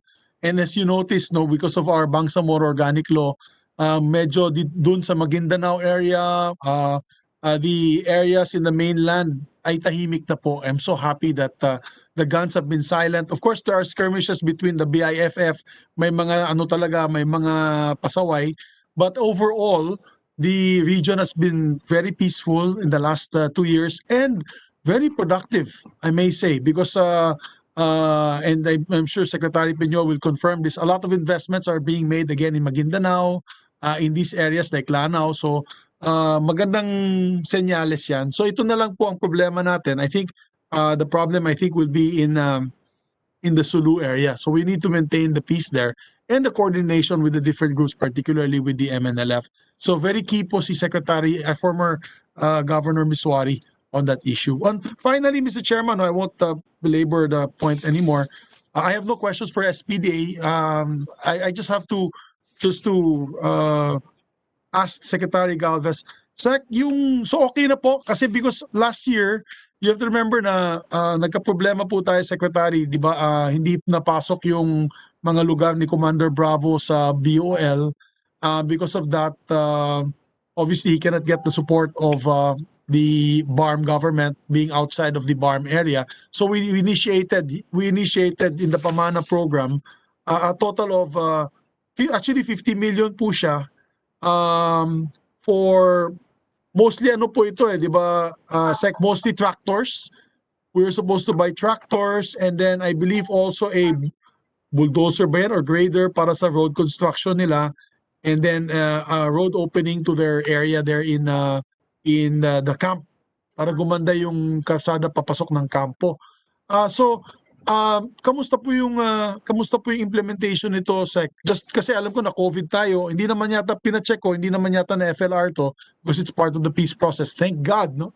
Thank Allah na hindi na isama yung pagtanggal ng budget na yan because of course Commander Bravo has been following up with me personally but this was before the MOA signing. So kamusta po, Secretary, with the permission of the chairman, nailagay po natin ito kasi request po ni Commander Bravo at this time to allow his farmers to be able to till their lands. They needed tractors and I think a bulldozer, for his roads para magka-farm to market road. Kamusta po yun, Secretary? Were we able to implement it? Sino po ang magiging final implementer? Sir, for the information of the chairman, last Wednesday po sir naka-sign po kami ng MOA nila Yes. Commander Bravo. Sorry, I couldn't make it, Sec, kasi session Opo. kami. I cannot leave the session as majority leader. Sorry about that. Opo, yung pong yung 35 million para sa road po going to Bilal, mga 2.4 kilometer po yun. Ang mag-implement po nun yung Mayor ng Munay. At the Mayor of Munay has promised me that yun ang pagagandahin niya na maganda po yun, sir. Kasi Okay, monitor mo lang yan, Sec, kasi alam mo naman pag alam mo na, hindi na ako magsasabi, baka ma-disgrasya pera natin dyan. So just sources of funds are very scarce now. So I hope that they can implement it properly. Sir, matagal kong kinausap sir si Mayor ng Munay and siya yung bagong she's a very religious woman and talagang maganda sir yung Good. implementation ng project. So yung 35 million sir, she promised me that pagagandahin niya po yun sir. And then also Ano yung mga faktora na hiningi po ni Commander Bravo, Sec? I hope you don't mind kasi he texts me once in a while about his equipments na para sa farmers niya. Sir, actually sir sa Madamba at saka sir we have 3 million sa water system sa Madamba. Yes, And also water system, yes. yung tractor na 20 million at saka mga farm implements ay iyan na po natin sir. Kasama po sir yung backhoe dahil kasi yung ginagamit po nila na pangtanim Yes. ng baka is backhoe. So yung po sir we will see it on the 30th po. Pupunta ulit po ako doon sa Camp Bilal mismo po to Sige. supervise yung procurement po ng ng mga farm equipment. So we will Please, make sure. yeah, Bruce, be on top of it, Secretary, kasi ayoko naman masayang yung pera. Alam mo, si Secretary Ping is a stickler for making sure that, Senator Ping is a stickler to making sure that all the funds are properly utilized and spent. No corruption is involved. So that's why I lodged it with your office because I know your office can be on top of it, Secretary. Yes, sir. Actually, sir, ang ano po namin, sir, pati yung governor and also mayors and even the barangay captains involved. So may ownership po sila dito, sir. At we will make sure, sir, na kinausap ko rin si Commander Bravo that your intention and also the intention of Senator Ping Lacson that no corruption will be involved in this considering that this is a very, very important project for them. So basically, sir, yung 75 million for road project, I will make sure, sir, na talagang it will be supervised by the engineering brigade po, sir, and second mechanizing brigade. So Secretary Lorenzana also instructed us na Yes. we will make sure that it will be inspected by the armed forces, sir, for O maganda kung engineering brigade ang gamitin mo, Sec, because there's a lot of engineering brigades in that area. So baka Yes, sir. they can assist in the development of that to make sure the funds are properly spent. Yes, sir. General Palafox, we talked with each other last Wednesday, sir, and they said that his engineering battalion commander will be there to provide also equipment so that it will be finished immediately. Oh, thank you very much. So maraming salamat, Chairman. Yun lang kasi alam mo, masyadong importante sa amin ang continuation of the peace process. You know, the area of Commander Bravo is in Region 10 because he's in Lanao Norte. Whatever happens, whatever hostilities happen in that area will affect the whole Northern Mindanao. Kaya talaga napakahalaga sa amin na ma-implement itong mga projects na ito to comply at least with our peace agreement with him on the sidelines of the BOL. So maraming salamat po, Secretary, Chairman, Secretary Piñol, maraming salamat, Secretary Jerry Salapudin, maraming salamat. Of course, Secretary Galvez, again, may snappy salute to you, sir. Chairman, maraming salamat po. Thank you, Senator Biri. I'd like to echo your observation, at least on Secretary Galvez. Senator Bato de la Rosa is next. Thank you, Mr. Chairman.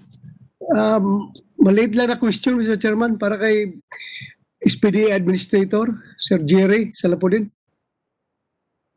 Sir, kailan na-deactivate ang SPDA at kailan na-reactivate?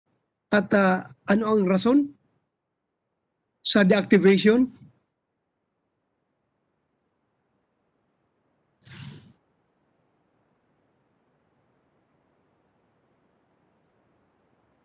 Marinig niyo ako, sir? Can you hear me? Hello? And then it was Kindly unmute, Jerry. Paki-unmute niyo. Ayan, go ahead now. Sir, nakuha mo yung question ko, sir?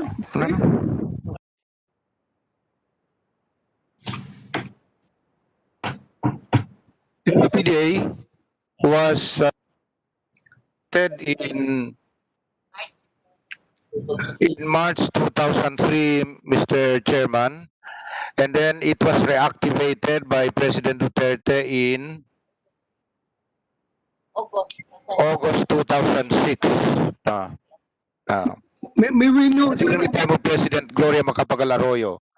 may we know, sir, kung alam mo kung anong rason bakit nila dineactivate? Bakit hindi marinig?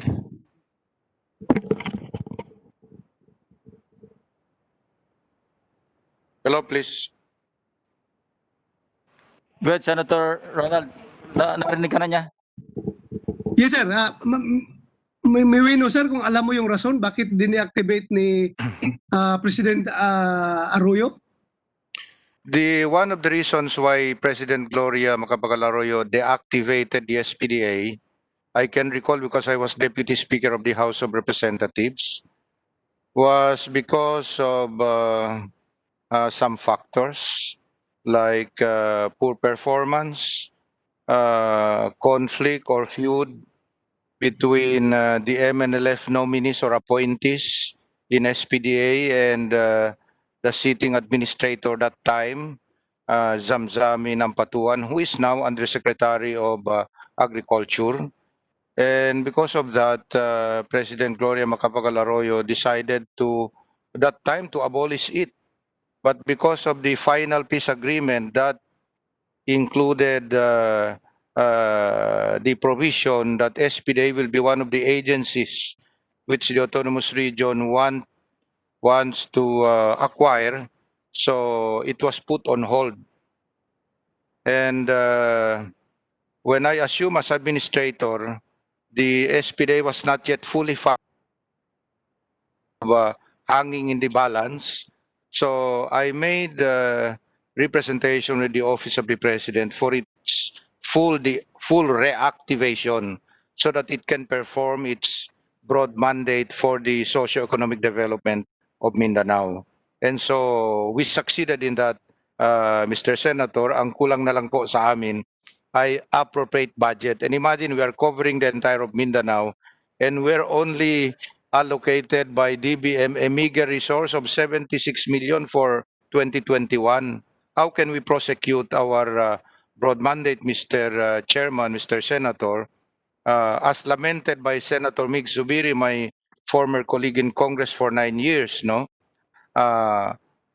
Whenever I can see Senator Bato de la Rosa, the announcement of mega projects for Luzon, one after the other.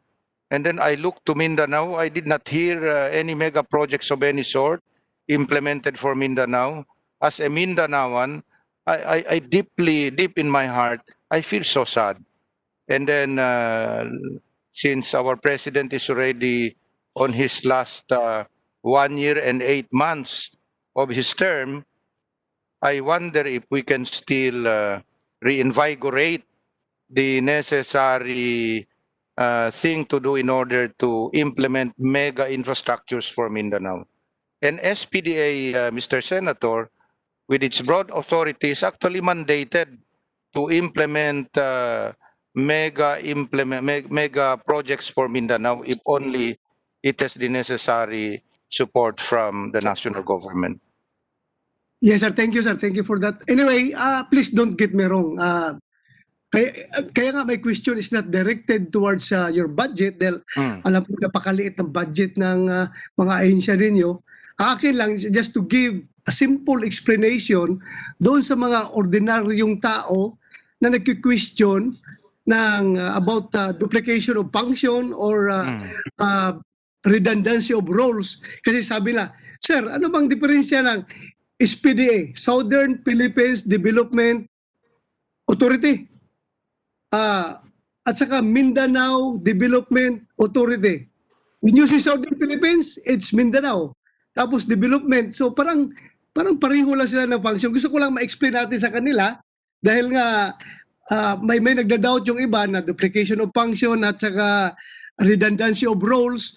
But please don't get me wrong. Ako kahit na mag-create pa tayo ng another 5 agencies just to focus the development of Mindanao, wala akong question. Kahit na ilang ahensya yan, basta magtulong-tulungan lang, they are in unison towards developing Mindanao. Wala akong problema, sir. Pareho tayo. Gusto natin na gaganda yung ating Mindanao. Kaya yun lang, gusto ko lang mabigyan ng explanation yung mga ordinary. May I clarify, Mr. Chairman? May I clarify to the question of our beloved Senator Bato de la Rosa? Yes, please proceed.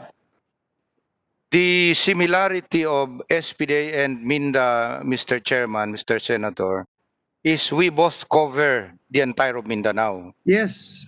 But the difference between SPDA and MinDA is a planning body like NEDA, like the NEDA of Mindanao. They plan, but they don't necessarily implement projects. In the case of SPDA is a corporate entity. That is why we're under the GOCCs, and we are under the supervision of the Governance Commission for GOCCs. Our task is really to implement mega infrastructure projects as well as socio-economic development programs for the entire of Mindanao. I can recall during the time of President Ramos, the agencies that he tasked to implement or to handle the Mindanao Railway project was SPDA. And then when the barter trade was revived, the agency that was also tasked to handle it was also SPDA. And that is why I wanted to revive not only the old glory but the mandates of SPDA. And so I made some consultations and meetings with the Bureau of Customs in Zamboanga as well as the Zamboanga City Special Economic Zone on how we can revive the barter trade connection between our people and our neighbors like Sabah, Indonesia, and Brunei. No, unfortunately, because SPDA had been deactivated because of certain factors, not during my time, no, during all the previous administrators of SPDA, as if we are just beginning to start again our role, Mr. Senator. That is why if we can be given the chance, the opportunity by giving us the appropriate budget so that we can implement certain projects before the end of President Duterte, we strongly appeal to the generosity, understanding, and charity of our beloved senators from Mindanao and the senators of the Republic, of course. Thank you, sir, Administrator Jerry. I'm quite satisfied. Kaya lang gusto ko lang matanong kung hanggang ngayon ba evicted pa rin kayo doon sa Katalunan Pequeño, yung lugar ninyo, o nakuha na niyo balik yung area ninyo doon? Sayang, magagandang lugar yun. Dapat wag niyo ibigay yun sa DA. Mr. Senator, Mr. Chairman, yun na nga ang problema namin. You know, when I assumed as administrator, one of the first things I did was to find a way how we can establish our office right in our own regional headquarters in Pequeño, Catalunan, Davao City. And so I went to talk to the DAR Secretary, Mr. Senator. We had a very good gentleman's agreement that we will form a task force between DAR and us so that they can transfer to another location and we can occupy our office. Unfortunately, when we try to pursue the agenda, they did not like to get out of the office, maybe because they are sitting there free. They are not paying anything. Whereas in our case, with our meager budget, we are paying Mr. Senator 290,000 monthly. No. And we continuously pay the taxes, real property taxes of that property that they're occupying because it is titled to SPDA, Mr. Senator. Totoo Ang yun. nangyari kasi ganito yan. Nang panahon ni Presidente GMA, I know that because I was Deputy Speaker, she thought of transferring the Department of Agriculture to Visayas and then the Department of Agriculture to Department of Agrarian Reform to Mindanao. And that time, when SPDA was deactivated, there was no one to speak for SPDA, so they decided to transfer the central, not regional, the central office of DAR to our Talunan Pequeño property. Pero nagpetition po sa Supreme Court ang empleyado ng central office ng DAR, ayaw nila matransfer kasi ma-dislocate sila sa mga pamilya nila. And the Supreme Court decided in their favor. So, despite that, what they did, because di nakatransfer yung central office, they ordered the regional office to occupy our regional headquarters in Pequeño, Davao. We would like to return to our office so that we don't need to pay huge rental to private offices, which we are presently. If you can help us, Mr. Senator, to convince the DAR Secretary for them to vacate. After all, their job in land distribution is already almost over, especially here in Mindanao. Maybe we will be reducing our expenses annually. Yes, sir. Walang problema. Magtutulungan tayo. Yun lang, maraming salamat, sir. Mr. Chairman, with that, I would like to manifest my full support for the proposed budget of these three agencies. Itong MinDA, SPDA, at saka itong OPAPP. Dahil itong tatlong ahensya na ito, they greatly impact to our beloved Mindanao, the land of promise. Yun lang, Mr. Chairman. Maraming salamat po. Thank you. Thank you, Senator Bato. Senator Cynthia Villar is recognized if she's still there. Senator Villar? Yes, do you hear me? Please, Do you yes, we hear can me? hear you. Please proceed. Okay. We can hear you. Okay. Secretary Piñol, General Galvez, and Congressman Salapudin, and all my colleagues in the Senate and other resource person. I'm here just to listen to learn more about Mindanao, but I'm going to give all my time to our colleagues from Mindanao. So be it. Thank you. Thank you, Senator Villar. Senator Coco, are you still there? We can. Yes, sir. Yes, sir. Yeah, Salamat please po. proceed, Senator Coco. Salamat, Mr. Chairman. Mayong hapon na sa tanan. Good afternoon. Basic question lang kasi uh, hindi ko na sundan yung discussion kanina sa tanong ni Senator Bato.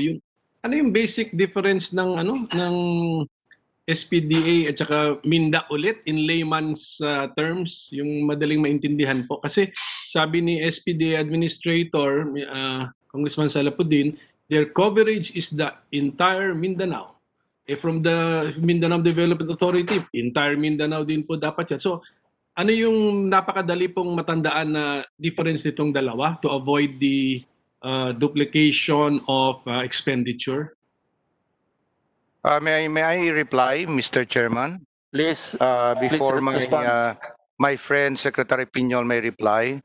As I have said earlier to Senator Bato de la Rosa, the similarity of SPDA and MinDA is we both cover the entire of Mindanao.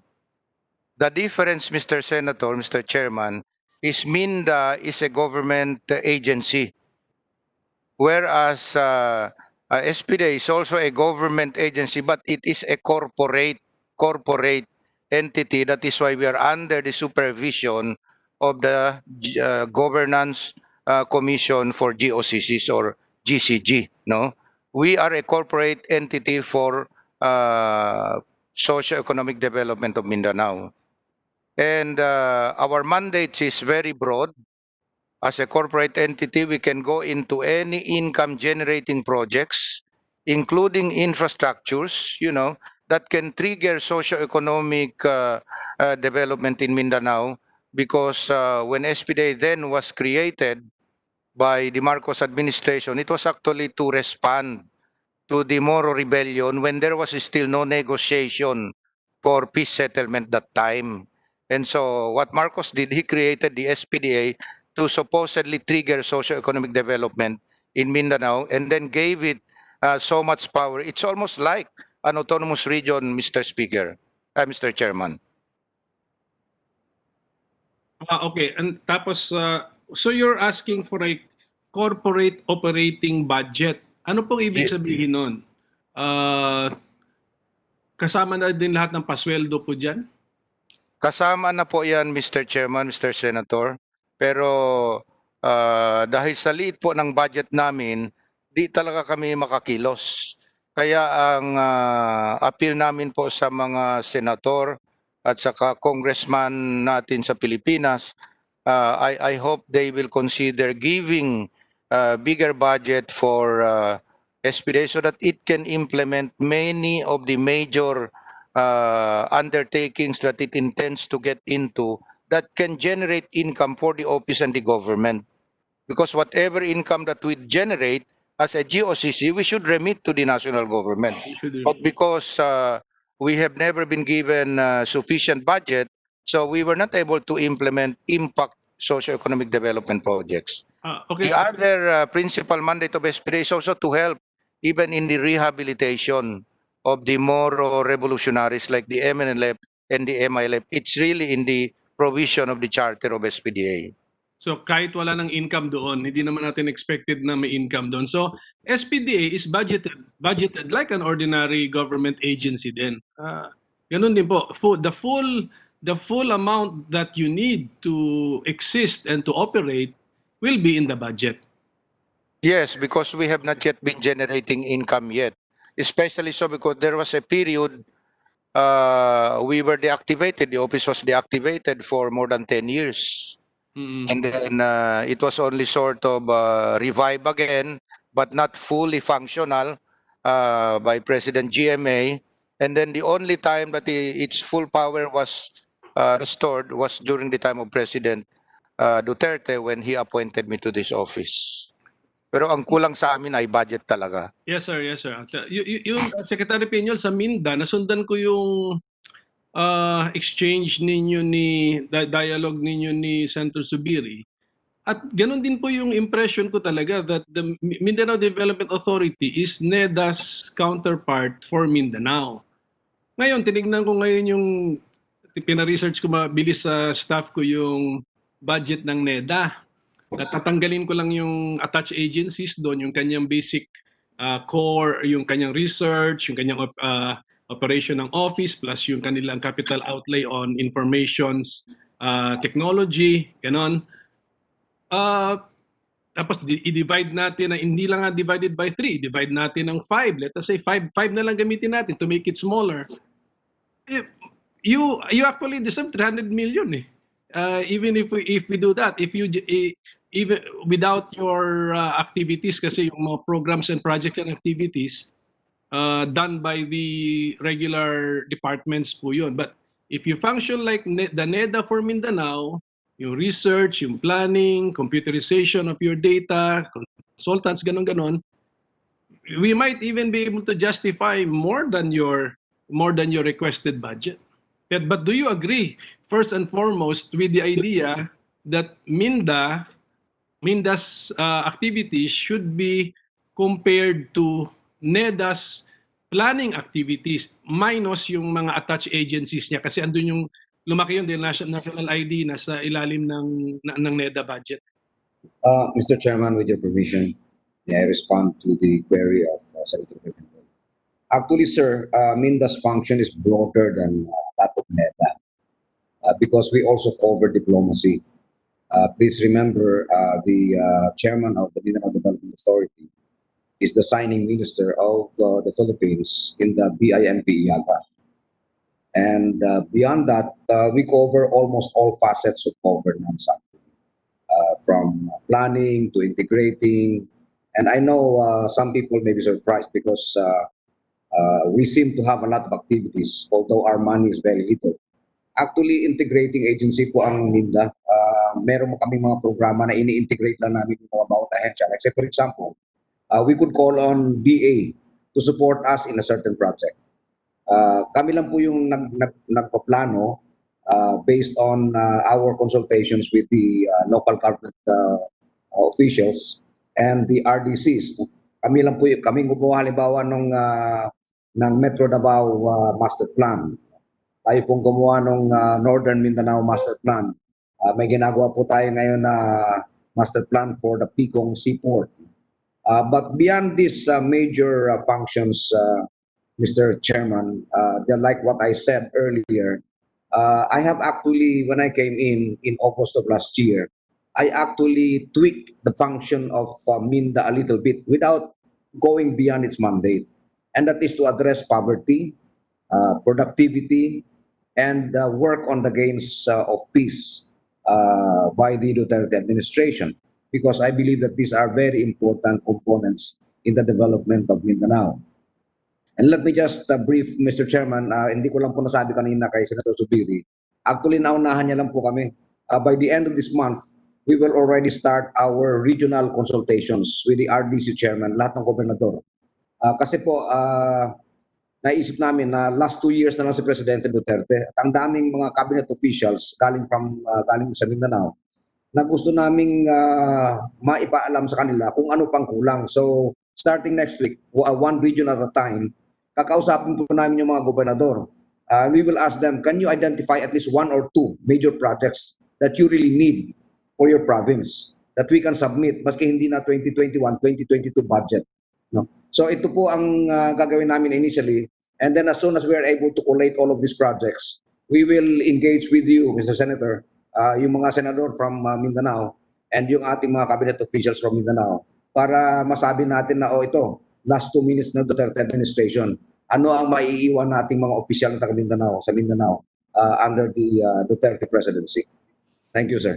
Yes, Secretary. Basta, ang gusto ko lang sabihin, kung kailangan natin upuan, as the master planner for the economy of Mindanao, if we will now look at the NEDA budget, we could justify an even bigger budget for MinDA just as the master planner. Ha? So wala pa doon Yes. yung sinabi mong Actually, sir, tweaking. Pero yung tweaking kasi, we have to make sure that you do not really go beyond your mandate. Yun, Yes, yes. yun lang po yun. So, ang opinion mo, you did not go beyond your mandate. yes, yes. So, titignan po natin yan. So, basta for this year, you're asking a modest amount for this year, but for next year, planuhin natin ng maaga.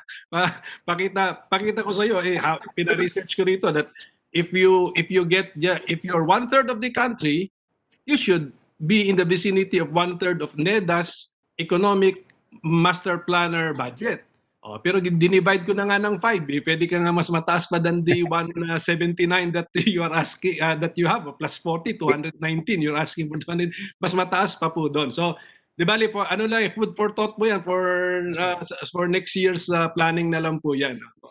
In fact, sir, last year sa awa ni Chairman Ping Lacson, binigyan kami ng additional na budget. Pero hindi pa namin nakukuha dahil nga naipit na doon sa yung ating... 40, di ba? 40? Tama ba? 40 million? 40 po, opo. Narinig ko kanina. Nangawas si Senator Ping sa amin. Apo, so sa OPAPP, good luck na lang po at continue with your good work. That's all, Mr. Chairman. Maraming salamat po sa inyo lahat. Thank you, Senator Pimentel. Ako gusto ko lang mag-focus na sa normalization program ng OPAPP because this is very important. We cannot, this is a commitment and we cannot sacrifice this by way of not releasing or not appropriating for this program.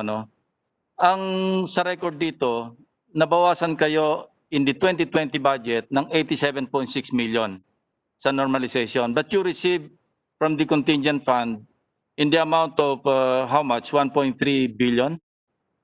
Sir, sa ngayon po, sir, ang natanggap po namin is 975 million from the contingent fund intended for normalization also from pamana po, sir. Yes, yung sa pamana, ako sa tingin ko personally, we can forgo, but the normalization program should be funded regularly. In fact, Yes, sir. since this is a program, dapat recurring budget ito under OPAPP, hindi ba? Yes, sir. Because this is a long-term commitment. Ano ba timeline natin dito? Sir, ang timeline po natin po, sir, is up to 2022. Ma-decommission na po natin ng more or less 40,000 po, sir, na combatants. At the same time, we're able to manifest yung 6 camps po, sir. May mga development na po tayo nakita. That's our commitment po, sir. Okay, so kung ipe-premise mo doon sa statement ko kanina, kung i-augment natin yung normalization program, how much would you need to fully comply with our obligation with the MR?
Ano to, commitment ito? We Yes, sir. cannot renege on this commitment. Otherwise, sayang lang yung lahat ng effort sa peace process natin, especially with the passage of the BARM, Opo, sir. yung Organic Act. Medyo kailangan pangatawanan natin to. But it's good that yung contingent fund nagsusupport naman sa normalization. Sir, And hindi masyado apektado. we are thanking the President, sir, na Yeah. hindi, sir, niya ginalaw po, sir, sir, yung program, sir, na binigay po Okay. ng Senate po, sir, na So 1 kindly submit to the subcommittee Yes, sir. Yes, kung ano sir. yung, in the order of priorities, Yes, sir. yung pamana, medyo maraming issues in the past, ano? But of course, I trust that under your leadership, under administration, because we know you personally. No? Yes, sir. Kinokorek mo yung mga mistakes in the past. But then, ang gusto ko talagang